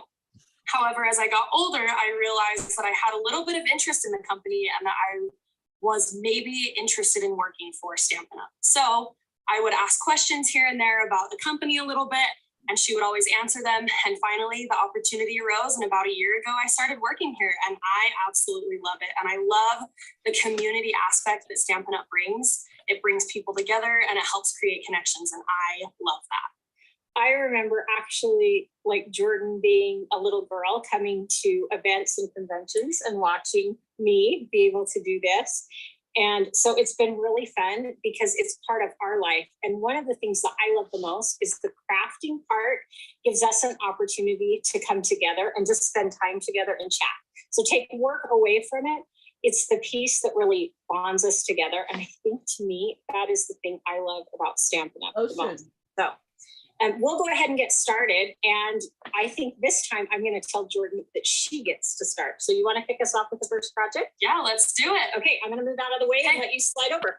All right, perfect. So when I saw this stamp set and thought of the things that I would use with it, or this whole collection really, one of the things that I was trying to figure out was, how can I make this me? I am not some extravagant scrapper or scrapbooker or crafter. I like to keep things very simple. And so I saw the Christmassy stamp set and I thought, perfect, I will make Christmas tags because I'm not really one to be sending out a ton of cards to all of my friends because it's just me and my dog. And while I know that my friends would love to see photos of my dog, I'm sure they already see enough of him. So this is the first sample I decided to create. I made a little Christmas tag to put on the embossed treat bags for my friends.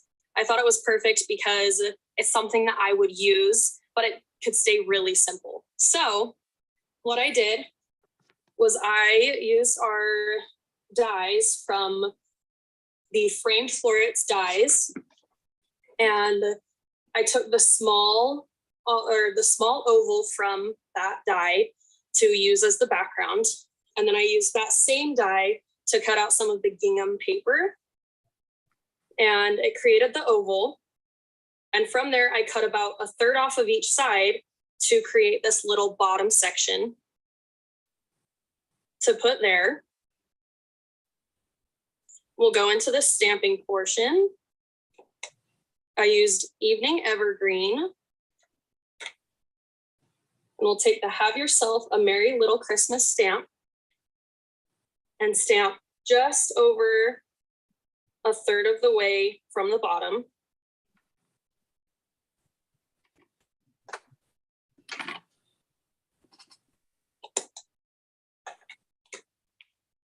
Then I'll take some of the fine tip glue to glue on the gingham page or the gingham paper.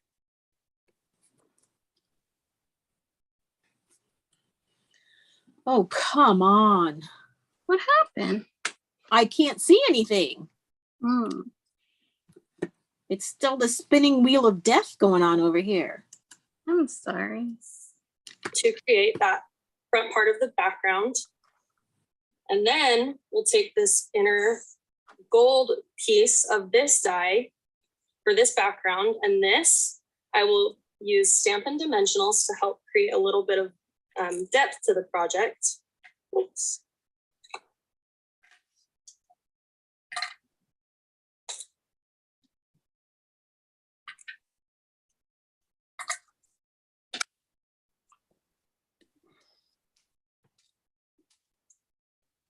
This is always the hardest part, is getting off the back.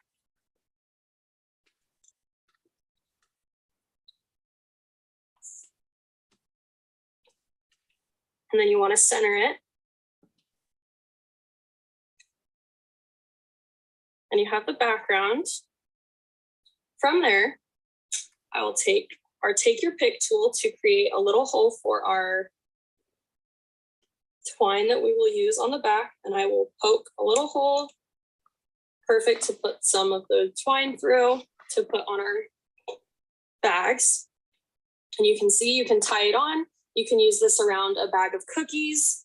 You can really use it any way you like. And so I really love that I was able to do that. Once I saw that I had this, I thought, how can I use this to create a card? Because I do still like to use some cards. So what I did was I took some more of our paper and I cut it to the size of one of our note cards and envelopes. And then I took it and I stuck it on to create this. You can use it for this one specifically. I didn't have the gingham over it, but if you would like, you can still use that with multiple patterns, but I like to keep it very simple. And now I'll turn the time back over to my mom so that she can show you some of her projects. Okay, I will slide back in. I will clean up the messes, because you know, that's what we do. And as I thought about projects for me, I wanted to start simply as well, but actually with a little more technique, because I like to do things a little bit differently than Jordan does. She's a quick and simple stamper, and I like to play and explore with different things. So we're still going to start with a note card and envelope. You'll see that that's a theme, one of both of our favorite products. And we'll just go ahead and we'll get that folded for us. Throw that down so that we've got it settled. Never make no And then card. what I'm going to do I don't is like the take- size. so that I've got It's the this size for me. and I make the to whole take a card. plain, clear acrylic block. And we're just going to do a little bit with some Stampin' Write markers. So we're going to start with Old Olive, and we're just going to color right here on the bottom of this block. Make sure we cover a little bit of it. And I know I don't want too much on that. Then we'll move to our pumpkin pie. We'll just kind of color there. So I start going up, color all over the block. I want to go a little bit onto the green. Right? And it's okay, you can scribble, it can be messy. Now, the key about this is if you are a perfectionist, this technique is not going to work from you because you will never get the same results. And I know this because I have about 50 of these samples sitting around my craft room as I was playing with different looks. And then finally, I'll take crushed curry and I'm going to go. All right, finally. And She's back in make sure I biz. do get on the orange. so No, that I Oh, finished the nice. card. Oh, pretty. Okay, so that's Yeah. colored. You can kind of see what that looks like. Got that shading on the block.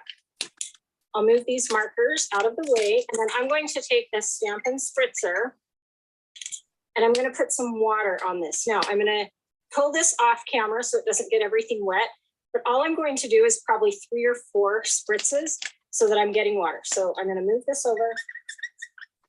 Okay, so we've got 4. You can kind of take a look, and when you do this, you start to see how much water you've got, where it starts to run.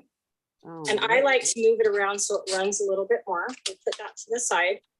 Then here's kind of the trick for me. You need to make sure you know, I want my green at the bottom. So I've got to find where that is. And then I have taken already one of the flowers and the die cut, and I'm going to set it right here. And you might say, why aren't you taping that down? It's because I want it to lift up on the block with me. Okay, so this is wet. Make sure that I'm just going to look right there, stamp right over the flower. Okay, push that down just a little bit. Okay, so you can see I've got a little bit of color, but not a lot. I pull this off. I'm going to set that aside. Then I'm going to take the block again, and I'm going to put it right over that edge where it was and stamp down. Okay, so here's where I'm going to push. You can kind of see that moving around. And what that's going to give me is a really subtle, like open spot where it's white. Okay, so you can kind of see I've got some white in there. It didn't go all the way through. That's fine. And then we'll move this over here, and I'm going to take some words. And part of the reason I'm doing my words first is just so this has a little bit of time to dry. Put it aside and let it dry more. So I'll just put a little celebrate right there. Move that back over. Then I'm going to take that same flower that I used kind of as a mask. We'll stamp that. And then I'm going to bring this down a little bit so that I can see. And I'm going to take that spot that was kind of open, and I'm going to stamp my flower right on top. Again, if it's really wet, you might want to let it dry. Okay. But what you can see is you've got kind of a spotlight effect for the card. And so you've got a quick and easy watercolor background. Now, when I said they always look different, let me show you just a couple of different variations. We'll pull these over so that you can see them. Here's the first one. So you can see that that's a little bit different. Right, it filled in a little bit more. And then here's another one that we tried. Okay, so you've got a little more white space up here that didn't go, but more of your flower is open. And then if you wanted to do it a different way, and instead of putting that mask down, you actually could take your block, do all the coloring like I showed, but then stamp it without a mask. And so what that would look like then would be something like this. So you don't have any of the white space, and you just stamp your flower right on top. And again, it will look different each time that you do it. And so let me pull this one back out and show you the difference in a couple of these, just so you can see the contrast and the different kind of techniques and things that you can try. So again, just stamps, ink, and paper, super simple, but it gives you a really cool look, and it's kind of fun, but doesn't take a lot of time. And then the bonus is that you've got a piece like this, that if you wanted to use that on a project somewhere, it's already colored in for you. So again, quick and easy, and something that you can mass produce that will look different every single time. All right, so let's bring Jordan back in and have her do one more project. Jordan, I'll stay in with you this time. I'll just kind of slide around the side. I definitely need all the help I can get, so thank you. All right, for our next one, I decided that I wanted to do another card because I always look for ways to give my friends card, whether it's for birthdays or for weddings or just as like a little thank you note or letting them know that I'm thinking of them. So I will take one of our cards and envelopes. This is one of the cards, and I'll fold it. Okay, so why do you like more cards and envelopes? I don't have all of the space in the world to have a big craft room like you do. And so these are perfect because I can just get a simple stamp set, and I can get just the cards and envelopes and be able to use this perfectly. Okay, so on this project, are you going to do kind of a monochromatic, like with greens, or are you going to go black and white? What do you think you're going to do? This one I'm going to go black and white. Okay. So I'll take that same ink, and I'll take the same stamp that you used. Oh, see, everything I like is not bad. So I'll ink that up. You just use it in a different way, probably. I do. Okay. So for this, I'm going to stamp slightly off the side of it. It doesn't need to be much, but it'll look a little bit different than if you were to have the full stamp set on it. I love that. So from there, we will take the thank you for being a friend. Only I think it doesn't. So lucky to call you a friend. You're thinking of Golden Girls, which is a No. TV show. Yep. I didn't know you were that old. I take after you and your sisters. What can I say? So then we'll stamp this one right in between the edge of the card and where we stamp that flower, and kind of close to the bottom. So you can see that. I love that. And then, yeah, let's take these out. Thank you. Just, I don't want to mess it up for you. Yeah. What do you want next? We had me be scoring. Oh, so you're not finished. I'm not finished. I mean, you can be finished if you would like. This is still really a beautiful card, but if you would like, you can add just a little something extra that I'm about to show you. Okay. So what you'll do is I'll take it and unfold it. Okay, so we've got simply scored. Yes. Okay. So you'll kind of measure about where you want your first line to be. You've got a marker in there so that you don't. Yep, you got a marker so you know where you're going. This is a little tip that I have because it's hard for me to know. I'm not great at measuring distance. And so I will just go down that same line and I will mark where I'm going to be hitting the flower. And then I'll go up one more line and again, mark about where I'll be hitting that flower. And then what you'll do is you'll flip it over and you will. So you've got a little line. Yes, there, you can which is see hard you've to got. see on the camera. Yeah, right? it's a little hard. Oh, okay, I can see There's a that. little bit of an indent. Okay. So you'll start and you'll just drag this all the way out. Sometimes you mess up, but that's okay. We'll just bring it back through. And then you'll go to where that other mark is. You'll do the same thing. You don't need to press too hard because you just want a slight line. And then as you flip it over, you can see. Oh, I love that. Show that kind of up. Yeah. You can see that there's a little bit of texture on it, just to add a little something extra. So it's not quite as plain, but it's nothing too crazy. So it's really nice. So, and then if you were me, you'd probably color that in. Yep. Because you can't handle if it's just black and white. Just the plain black and white. So this was the first one we made. You can see, so pretty. I love being able to use these. Another thing, like I said, was it's from the cards and envelopes, or with the cards and envelopes, you can also do the same technique and stamp slightly off so that you dress up the envelope just a little bit more. So when you put this in, you can write a friend's name, something, but then it just ties everything in a little bit more. So love that. Yeah. You want to take the next one? I'll take the next grouping of products in the last grouping. Oh, sorry, I should have gone in front. I didn't. They'll get mad at me later, but that's all right. What I love about that is that it also makes for a really great gift. If you wanted to give somebody some hand stamped cards, you could do that. And that sentiment can be used for a variety of things. And so that's really awesome. She kind of inspired me. So this isn't one that I'll demonstrate, but when I think simple, here's just another example of a way that you can use the card really simply and very quick. So this just uses the leaf pattern repeating. And I used crumb cake for this and just the word celebrate.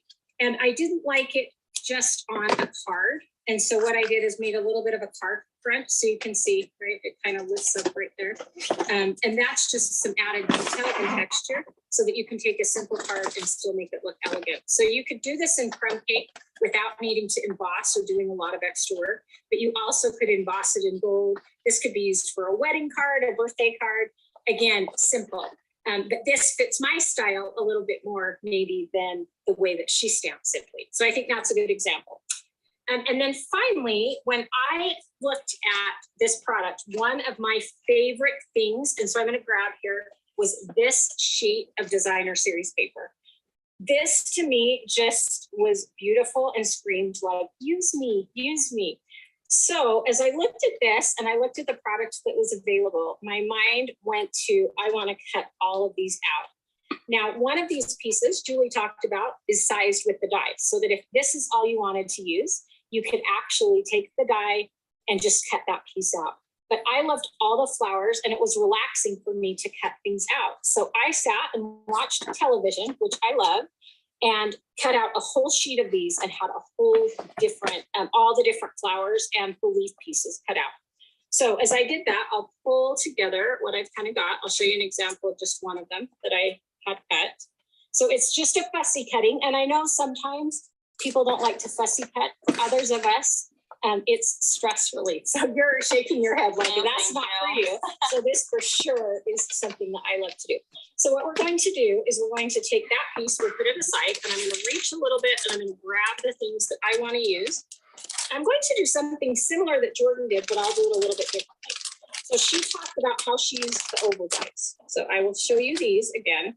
So she used them for a tag. I'm going to take the same pieces and use them for something a little bit different. So I'm going to get rid of the frame and I'm going up the big one, and then I'm going to keep the frame of the small one.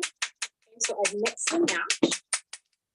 And I'll set this here for a minute. And so what I'm going to do is have Jordan hand me the Memento ink pad. You can open that up for me. I'm going to take Wishes for a Beautiful Birthday stamp set, or stamp from the Framed for It stamp set. So we've got that inked up, and I'm going to just stamp that right on that oval right here. So we've got that there. Perfect. I'll let you close that up for me if you don't mind. Then what I want to do is take this frame piece, and I will use our fine tip blue pen, and I would go around and just ink at that whole edge, right? And then it would be ready to go. And by the magic of television, we'll move that out. And so we've got that frame on top of that oval. So again, I used the bigger inside piece so that the frame had something to stick to. And what it does is give me that detail and that line texture that I love, but it's still a really clean and classic look. And so I teased Jordan about the black and white. I love black card bases and love a black and white look with little pops of color. So for me, I'm going to take a black card base. So I've already folded that in half.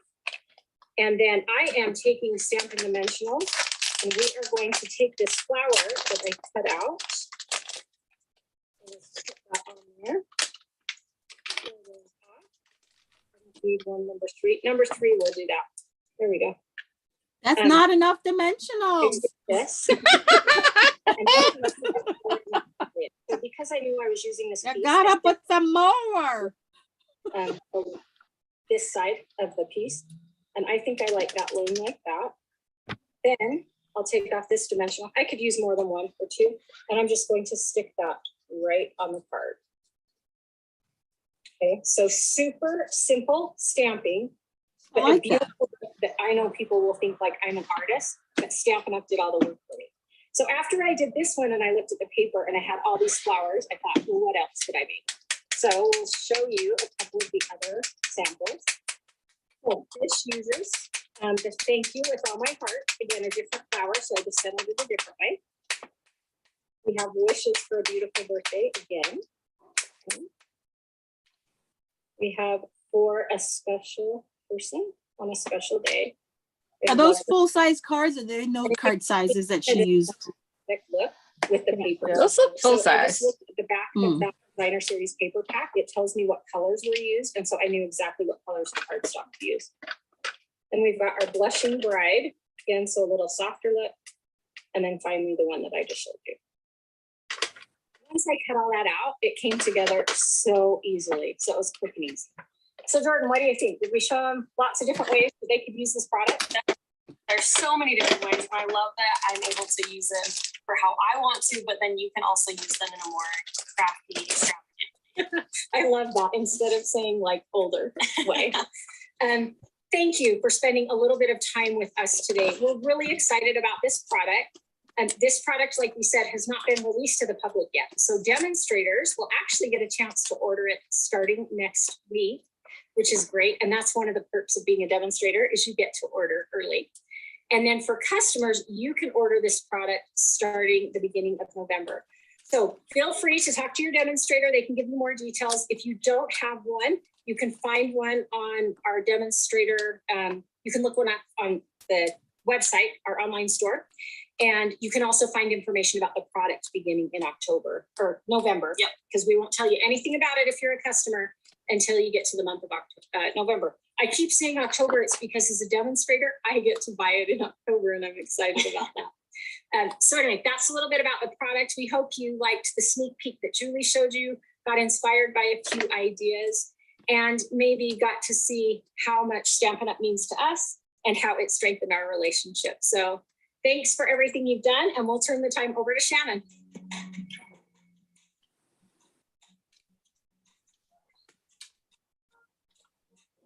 Hi there. My name is Shannon West, and I am an employee of Stampin' Up!, have been for 17 years, and I've also been a demonstrator for a collective 15 years. And card making for me is just so fun and relaxing and therapeutic. It's like it satisfies my innate desire to create. And then the best part is when I send that out to somebody through the mail and they receive it on the other end, they get to feel that creativity and also the love that I'm sending through the mail. So that's why I love cards. And I'm just thrilled to be here with you today on World Card Making Day to stamp with one of our amazing bundles. So today I'm going to be stamping a card with the Cottage Wreaths bundle, and you are welcome to stamp along with me. This bundle is just so much fun and so versatile. It's in our current mini catalog, and you can see all of the different images that can make really cool wreaths and all the special little things that can decorate those. Every single one of these images, minus the greetings, all of the wreath images though have dies that go along with them. And then there's doubles of some. These dies are just awesome. You can just take a look right there and see.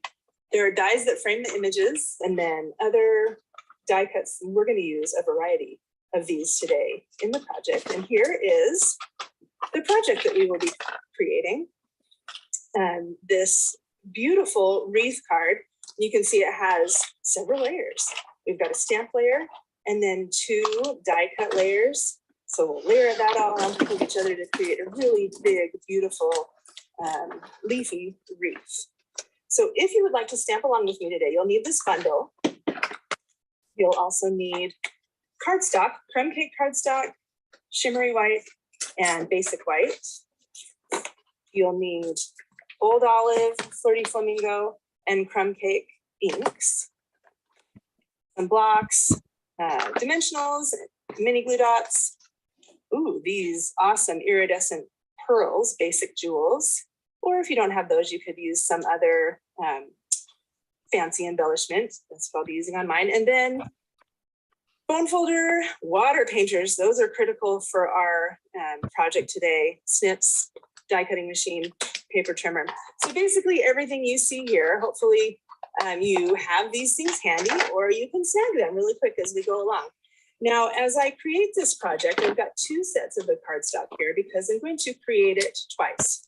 This project, if you're looking at the instructions PDF, it has 6 steps. So each step I will do twice in a row. So the first time you can watch me, and the second time you can create along with me. So you'll see I'll do that. And so the first time, just watch and relax. Second time, join in. And let's see, I think we are ready to go. So let's start off, set this aside first. So our step 1 for this amazing card that we're going to make is to cut and score our card base. Now, I am going to take my piece of crumb cake and cut it at 5.5 inches. So now my card base that I have is 5.5 by 8.5. And I need to score at 4.25. Now, if you're using metric measurements and A4 cardstock, I'll mention the measurements as well. You probably know what a card base is, but 14 by 21 centimeters and score at 10.5 centimeters. There, I've got my card base. That is our first step. So I'll set this aside and do that step again. You can stamp, you can go along with me this time. Crumb cake piece of cardstock. Into my paper trimmer, cut it 5.5 or at centimeters, 14 centimeters. Let's see. Whoops. Score at 4.25 or at 10.5 centimeters. And I've got my second one all ready to go. Okay, step 1 is complete. Let's move on to step 2. For step 2, we're going to use the shimmery white cardstock. And I've got that right here. I just love this cardstock.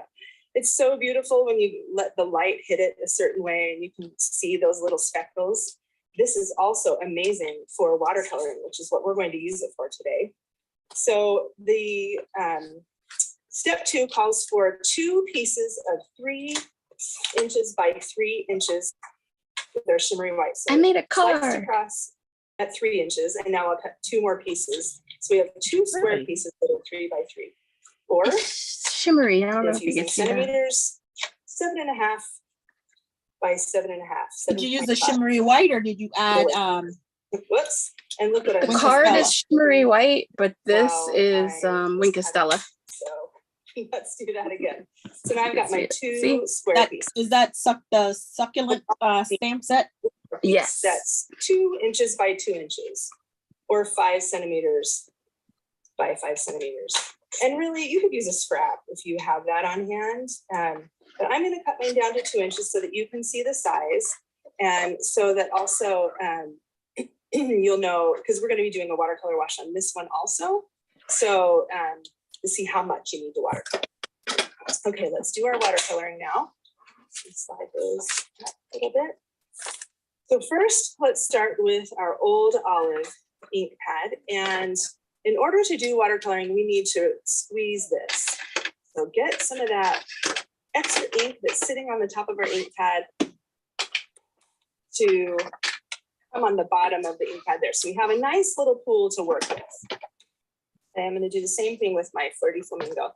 These ink pads, you know, they don't squeeze, they don't collapse too much. So you got to really put some muscle in it to get a nice palette to work with. Okay, these 2 larger 3 by 3 squares are going to be Old Olive. And then this one will be our Flirty Flamingo. So I've got, there for stability. There we go. So I've got 2 different sizes of water pictures. This one is great for the watercolor wash. So you can use that one. And then I'm going to use this one for the Flirty Flamingo so I don't have to rinse them out in between. But this one is probably the best one. So you can rinse it out. Just make sure you rinse it out really well, because green plus pink your watercoloring will be a nice shade of brown. So I'm just going to drip maybe 1 or 2 drops of water onto my Old Olive. The thing about water coloring is when you add water, it really waters down the color. And so depending on what color you want to use, you can add more or less water, which is pretty cool. But you want to cover this pretty well across the square of cardstock. And if you have an area that doesn't catch as well, that's okay. What we don't want on this, it's different from other watercoloring. When you're doing a watercolor wash, I need a little bit more, so let's squeeze it again. What we don't want is one solid color of Old Olive, because if we have that, we might as well have used Old Olive cardstock. So I'm going to go back over these and just add some color, like some just even splotchy or just different types of designs, because we're going to cut both of these out to be wreaths, and that will be so the spots or any splotches that you might have will disappear once you cut them out, because it'll be little teeny leaves that have a different dimension of color. If you look at an actual wreath, you see all different colors of green. And so we're kind of experiencing that now with these 2. As we cut them out, we'll have lots of different colors there. Finally, let's do the Flirty Flamingo. Same thing, just drop like 1 drop of water and just wash that color across. This is going to be a bow. So it's up to you how much color you want to add to that. I'll show the finished version one more time so that you can have a close-up of what it's going to look like. So you can see within the wreath here, there's light, dark, Old Olives, and in the bow, there's light and dark Flirty Flamingo, and that's the goal. Hopefully there's lots of fun colors there. Okay, so that was the first time. So hopefully you just watched and learned that time, and now we're going to do that all again, and you can do the watercolor wash along with me. So I'll just set these aside over here and grab another sheet of shimmery white, cut 3 inches or centimeters, 7.5. And then another two, we need 2 squares that are 3 inches. So there's 1 and 2. And then our other piece is 2 by 2 inches or 5 by 5 centimeters. So just a nice little square. Okay, now I need to squeeze my ink pads again to get some fresh dark ink there ready for the watercolor wash. Let's see if that worked. Worked pretty well. Try a little bit more. And then same with 40 flamingos. I've got some water on there, so that's not necessarily ideal because it's touching my ink pad, but I'll just mention that so you can be careful with yours. But I'm going to continue on so you guys can follow along. Okay, so now same thing. We've got our 2 pieces that will be Old Olive, 1 piece that will be 30 Flamingo. Just a drop or 2 from our water painter into that. Sometimes it's fun to put water down on the cardstock before you do any color. Like you could just do plain water and then add the color after. That's fun too. I really like that technique. I'm not really doing that much today though, because I want the colors to soak into the cardstock and give some good lights and darks, if that makes sense. Okay. And then let's do same thing, a little drop of water with 30 Flamingo. And get this piece of cardstock ready for our beautiful bow. I think bows make such a difference on a wreath. And this bundle has 2 different bows to die cut. And it has one that's a framelit and one that we're going to use that's just the detail or we'll just cut it right out of that. It has little details in it. Okay, now these are kind of light, so I'm going to give it another go to get a little bit more Old Olive and see if we can deepen some of this up a bit. There we go. It's looking awesome. Loving it. Okay. Awesome. Okay, I think we're going to use this in the next step, so I'll leave that out. So now we want to set these aside because they need to dry before we die cut them. So we'll just kind of slide those over here and give them a minute. And we will move on to step number 3. For step number 3, we need basic white cardstock. I've got that here. And we need another square. The measurements on this card are awesome. They're really easy to follow along with. So this square is 3.5 by 3.5 inches or 9 by 9 centimeters.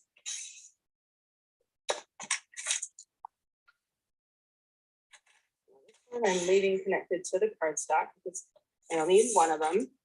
There's a little spot on my cardstock, so I think I'll turn it over and use this side. Okay, so 3.5 by 3.5. And what we're going to do on this one is a really fun stamping technique. We need our stamp set, and we're going to this leaf right there. It's just a kind of a beautiful, really leafy, pretty stamp. So grab that. Okay, so go ahead. This is a little bit tricky, so you'll definitely want to watch this one time, and I'll do it again. And you can follow along. Now you need 5 stamp 5 times to make your wreath. So I found that if you leave just maybe a 1/2 inch border or centimeter about border, and then have them touch as you go, then it makes almost a perfect wreath. So have them touch just by the stem and keep a little bit of a border. There's 2, 3, 4, and finally 5. Okay, so it doesn't have to be perfect. If you aren't okay, now actually that was just my demo. Now you're going to stamp along with me. But when you do it, if you aren't happy with the way yours looks, remember there's another side to the cardstock. You can just flip that right over and try again. So cutting another piece, 3.5 by 3.5 or 9 by 9 centimeters. Set that one aside. And with our beautiful big leafy stem or leaf, I'm going to do 5, let me do it this way though. 5 stamps. So again, just leave a little bit of a white border as you go and have the stem just touch one of the leaves. So they're connected, but they're not overlapped too much. So there's 3.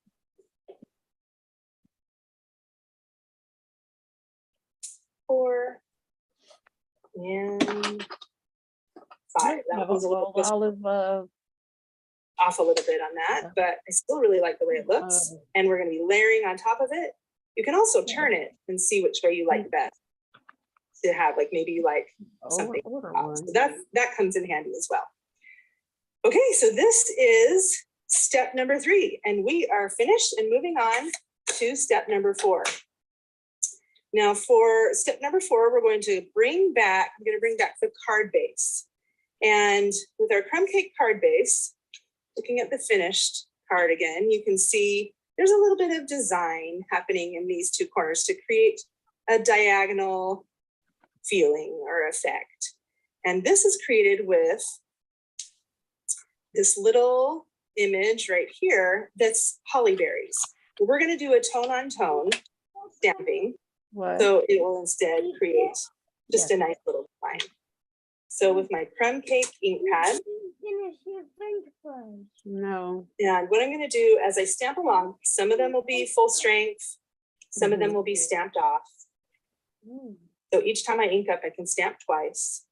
Be careful though, if you let one hang off the edge like that, you want to re-ink so that your second version isn't, so your stamped off version looks right. And then you probably can also see I'm twisting a little bit just so that the dots are kind of moving around and aren't in like the exact same order every time. You could just twist like maybe a 1/4 of a turn or something like that as you go. This is cute. This little image reminds me of maybe like paw prints or something. So it's fun to use the stamps in different ways that they weren't necessarily intended. You could take that. And if you're wondering if you've covered it enough, you could pull in this piece and layer it on top just to get an idea if you've covered everything. Now I can see up there, maybe I'll do one more up there at the top because my cardstock was covering a lot of it. Okay, so that is it for the card base. We also need to stamp our sentiments. Now for our sentiment, you need a very little piece of basic white. So this piece is 3/8 of an inch by 1.5 inches or 1 by 4 centimeters. So I'm going to cut the 3/8 first, which are just 2 little lines less than 1/2 inch. So 3/8 inch and then 1.5 going this way. See, it's just tiny, this tiny little piece. And we're going to stamp, I'm going to stamp hello on this one. But this is your card, and if you want to do a different greeting when you stamp, you help yourself. You express your creativity and do whatever you'd like. So I'm going to stamp hello in crumb cake on this basic white piece. And it's about in the middle, maybe a tiny bit to the right, because we're going to take the snips and just give it some diagonal interest. So there you have it. Little hello. Let's see, you can see that. A little bit of a diagonal there. So that's ready for our card. And we'll set that aside. Okay, so that was step 4. Let's do that again. And you can stamp along with me this time. Grab your card base. Grab the holly berry stamp. And with crumb cake, stamp from the upper right corner. Oops, let me fill that back in. From the upper right corner to the bottom left corner and turn it as you go, stamp full strength, stamp off, and create a fun little unexpected pattern, or not really a pattern, even just unexpected elements, background to your card. Let's see. Okay, test with your other piece to see if you like it or if you want to add a few more. I think I'll add maybe another one here. Here. There we go. So it's up to you. If you want to do a background for the entire card, you are more than welcome to create whatever you'd like. This is World Card Making Day, where the world makes all kinds of cards. So much fun. All right, we are moving on now to step 5. And step 5, we die cut. So all of this work we've done up until this point, now we get to see the fancy dies and intricate pieces come to life. So I'm going to take 2 of my pieces. So I've got these 2, these 3, and my dies. Let's use this die and this one. And the difference between these 2 is, if you look at them, you can see that this one's a little bit larger just when you first look at it. And so that'll be the background. That'll be the layer that's against the cardstock, and then this will be on top of this one. So this one's a little more intricate and detailed.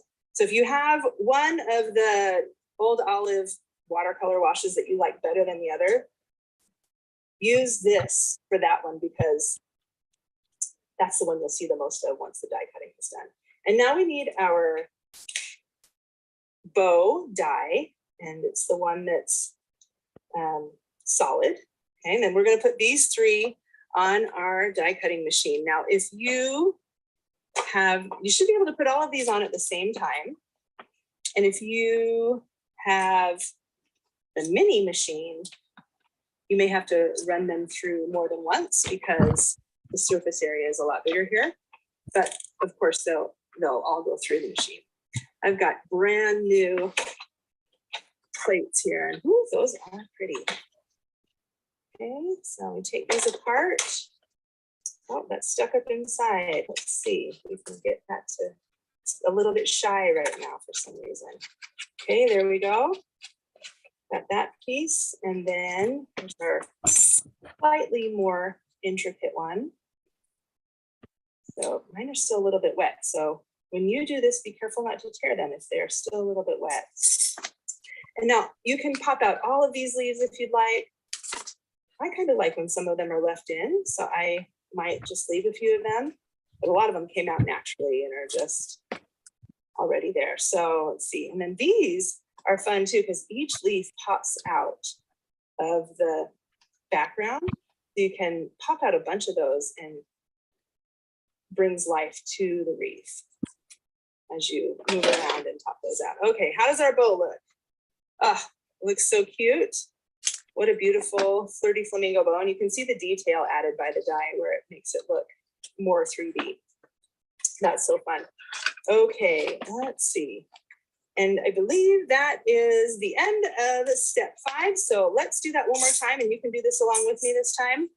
I'm just going to place them right on top of my, I'll flip that over, right on top of my plates. These are kind of quite different. And so let's see, I'm going to do this one for my more intricate one. So it's on the top layer, and this one to the bottom layer, and the bow. There we go. And where's my top plate? There it is.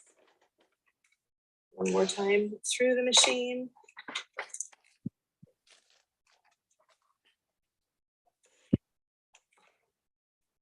Okay. Staticky, all staticky together. Just push those off and put that aside. Okay, let's see how these look. Oh, again. It's probably a result of it still being a little bit wet too, I would guess. Okay, that looks awesome. And I can see there's a lot of variation in the color there, which I really like. I'm happy that happened. Let's see about this one. We can get that one to come out. And yeah, that looks good because there's some of the tips of the leaves are quite light. So that'll be nice. It'll really add a cool effect. So I'll pop out a few of these. And there we go. And I also like to kind of bend them a little bit so that when we put everything together, it's, you know, it's 3D. Yeah, that looks cool. Okay, I'm gonna do the same to this one. Pop out a few leaves here and there so they stick up a bit. Boy, this one, almost all of the insides fell out. As you can see, I've got leaf confetti all over my table. Okay, set that aside. So I've got the two versions of wreaths already. Now, that's step 5. Step 5 is finished. Hopefully you were able to put your wreath together too, and that you're having a fun time. Let's do step 6. This is when all of the work comes together and we go, it was worth it. It was worth all that effort because look at this beautiful that we created. So step 6, it's just adhering everything and putting it together. So I'm only going to do this step one time. So just go ahead and follow along with me and start, and I'll give you the steps to follow. First step, take your stamped wreath, find the direction that you like best. I'm thinking that way. And then I put 5 dimensionals on there so that it pops off the card just a little bit. And I'll place that in place on the top half or the top part of my card base, like so. Just kind of leaving an even frame all the way around the edge. That looks so cute. That's a cute card like that. You could stop now. You could just add a grading and a bow. Let's see. So there's a simple version of this card right there. But let's keep going and put everything together. Now for these, I'm going to use mini glue dots to attach these to the cardstock. And I found that about 4 mini glue dots is sufficient. So find the spots on the wreath that have a little bit more area for a mini glue dot, and then put one about each quarter. 4 mini glue dots. So it sticks down nicely. These glue dots are That ain't nearly enough. You really don't need more than that. So you can see, let's see. Oh, I only got 3 somehow. One is still on the sheet, that's why. So let's get that back. Okay, so do a last bit of fluffing to get those leaves to pop off the card, and just lay that down right in the middle of the stamp wreath where the glue dots are sticking nicely. And then you could actually do fluffing here too, because it is now stuck. So there we go. Okay. And then this layer, same thing. The area is smaller, so if you would like to, you can roll up your glue dots and find spots for them, or just look for the areas where like the junctions of the leaves and the stem are a little bit larger. And that's a good spot for a glue dot. So let's see, medium down on this side. And that should be good. You're right, Crumbs. There Yeah, we go. they're going fast. Okay. Place it in the middle as much as possible. Sure Yep. Get I didn't even start. okay. Huh? Looking good. Our wreath is getting I'm fuller. gonna have to do that on the replay.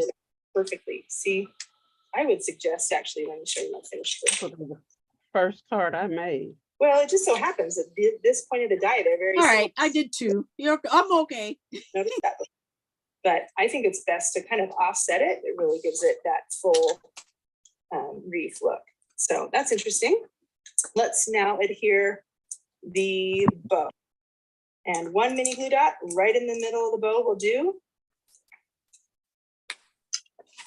And then again, kind of fluff the bow and put it right down here at the bottom. Ooh, we're almost finished. getting so close. I can feel it. Now we need to add our greeting, and we also need to add the pearl. So let's see, I've got my greeting right here. So I'm going to use mini dimensionals for this. And if you don't have mini dimensionals, just cut one of your dimensionals in half, and that should be about the right size. And the only trick with this greeting here is that it's going to hang off the white cardstock just a little bit. Oops, I should be doing it from that side probably. There we go. So you can see that, see what I mean by hanging off just a little bit, like it's just sticking out a little bit to draw attention to it. Otherwise, we might as well have just stamped hello on the main white cardstock. But this way, we're drawing attention to that, really sending that message. Last step, iridescent pearls, basic jewels. And these are just so beautiful. They really catch the light in a lovely way and show lots of different colors as you're looking at them. So I'm going to just add different sizes. So I'm adding 2 little pearls for every 1 big pearl, and just kind of layering them, or not layering is not the right word. Lining them around the wreath so that they can bring a little spark. Everybody left except us. Everybody left except us. Bigger one here. Oh, And well. maybe one more little one out here. Oops. Cheryl said she had some place to be. And I would say that is a gorgeous wreath and a gorgeous card, and so fun to make. There's my I've card, got 2 other samples now that I want to show you that I'm using this. Nice. And you colored your pearls. I did. A Christmas card, obviously. This is a really simple card. I mean, it's fancy. The background is fancy. I was thinking of a barn door, red barn door. So I used an embossing folder, and then I just scored some lines into it to make it look like slats. I cheated. I used cardstock for my my wreath instead of watercolor. So 1 layer wreath there laid on top of I use watercolor. the card base with that amazing gingham ribbon. Oh, I love that ribbon so much. I could use it on every single those painters. Do they have written instructions for these projects? Where? They're on the site, yeah. This would be a good option. Wow, I didn't know that. No, not ahead of time. They're there now. Bundle in the stamp set. It's right here. And I thought, why wouldn't that make like the perfect Halloween wreath? So 10 spiders stamped in a circle with a little bow and a little boo. And oops, this one sneaked away. He's sliding down to go back home maybe. Thanks so much for joining me today. I hope you're having a wonderful World Card Making Day wherever you are, and celebrating in whatever way suits your fancy. Back to Sarah. Well, it's been a fun few hours. We've stamped together, learned about how products are created here at StampinUp, and even seen some new products to get excited about. My favorite part was watching how others stamp, learning some tips and tricks, and being together through it all. Now, just a few more things before we go. If you have questions about something we shared today, whether it's a product, technique, or just more about Stampin' Up!, our independent demonstrators would love to hear from you. And if you don't have a demonstrator, you can find one at StampinUp.com. Just scroll to the bottom of the page, click on Find a Demonstrator, and from there you can search by name or location. Now there's always fun things happening at Stampin' Up!, often on a smaller scale than what we've done today. I personally love interacting and sharing fun projects and ideas with you on my weekly Facebook Live every Tuesday at 2 p.m. Mountain Time. Take a look and watch for details about a kit together in the next couple of months, highlighting the birthday organizer kit, which will also be available for purchase starting October 4th. I love that one. Okay, just a couple more happy pieces of news. On October 4th, we're offering free shipping on qualified orders. So that would be the perfect day to that I just mentioned. And it's also a great time to get all kinds of goodies on your wish list to help you create even more.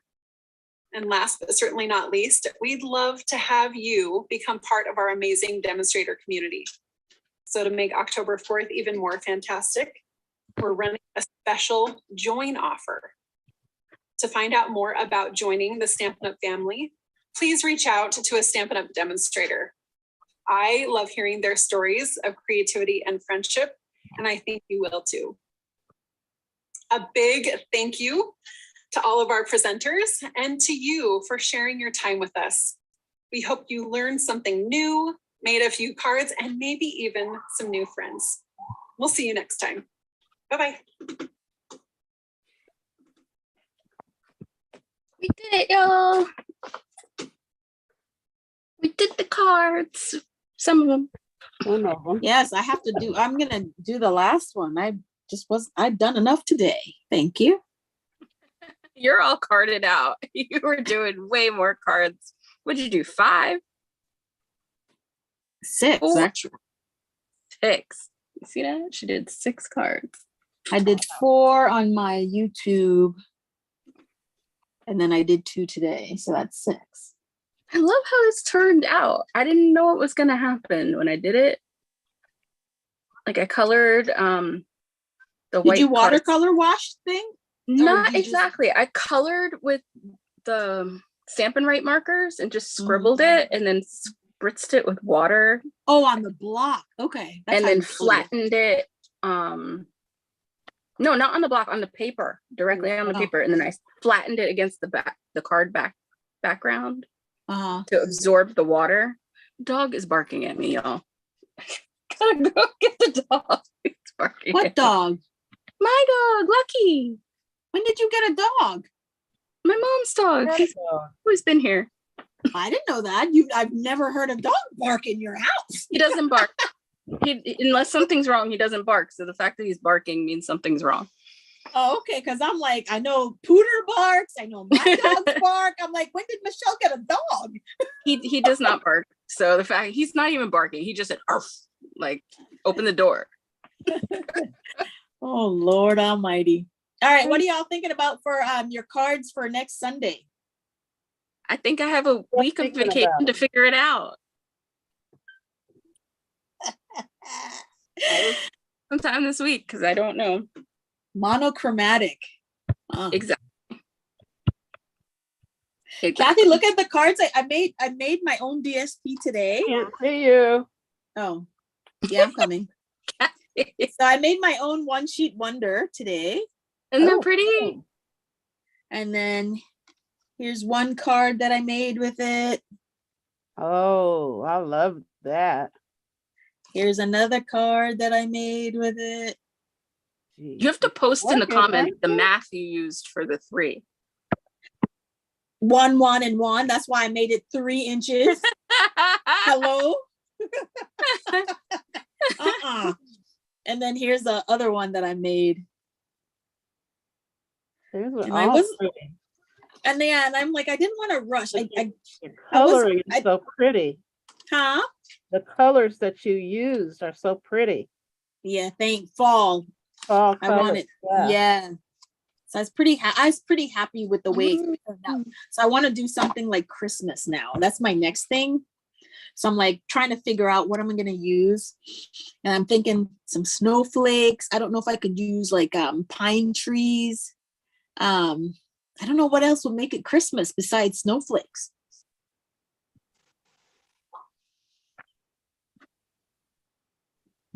You got some snowmen? Yeah. But those you'd have to color. Oh, yeah.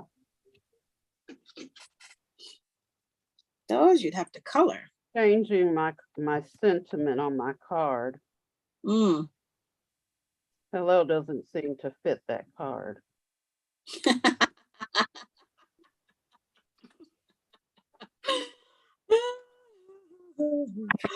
All right, y'all, I'm going. Have a wonderful evening. Wait a minute. Let me show you my final card. Are you finished? Yeah. Or you are finishing? She's about to finish. Drum roll, please. Ta-da! Oh, you did 2 of them? Oh, you just changed the sentiment. I just took that other sentiment off. Oh, okay. It didn't seem to fit. Here's the other card I did on my World Card Making Day. I like that Yeah. one. Yeah, this was Sharon Armstrong's Mystery Monday, her layout. Mm. So I finally just got to do it. I will Ooh, not that's be able to catch her on Mondays. I have going on Monday evenings. Mm-hmm. I used to set my calendar to remind me Mm-hmm. doing something. Oh. So I just stopped. Oh. I just catch them whenever I can, you know, and I just do screenshots of the measurements and the clues, and then I just, whenever I get a chance, I just do them. Mm. So it's amazing to me that I can get all that in like less than, maybe, because I fast forward, of course, 10 minutes, and she just like takes an hour plus to get through a whole mystery stamping, and I'm like, okay. But anyway, right, Michelle, I think I'll see you guys tomorrow if you join me tomorrow. I might be sewing. Okay.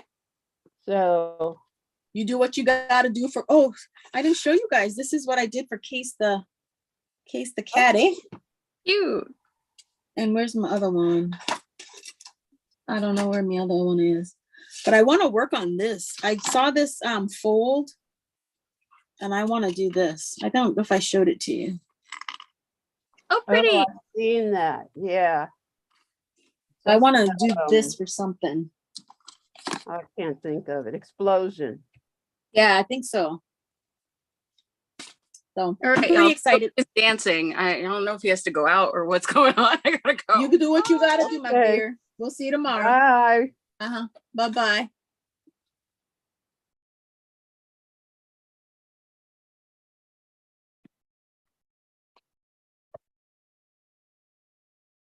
Okay, I'm gonna stop the recording. How can I stop it?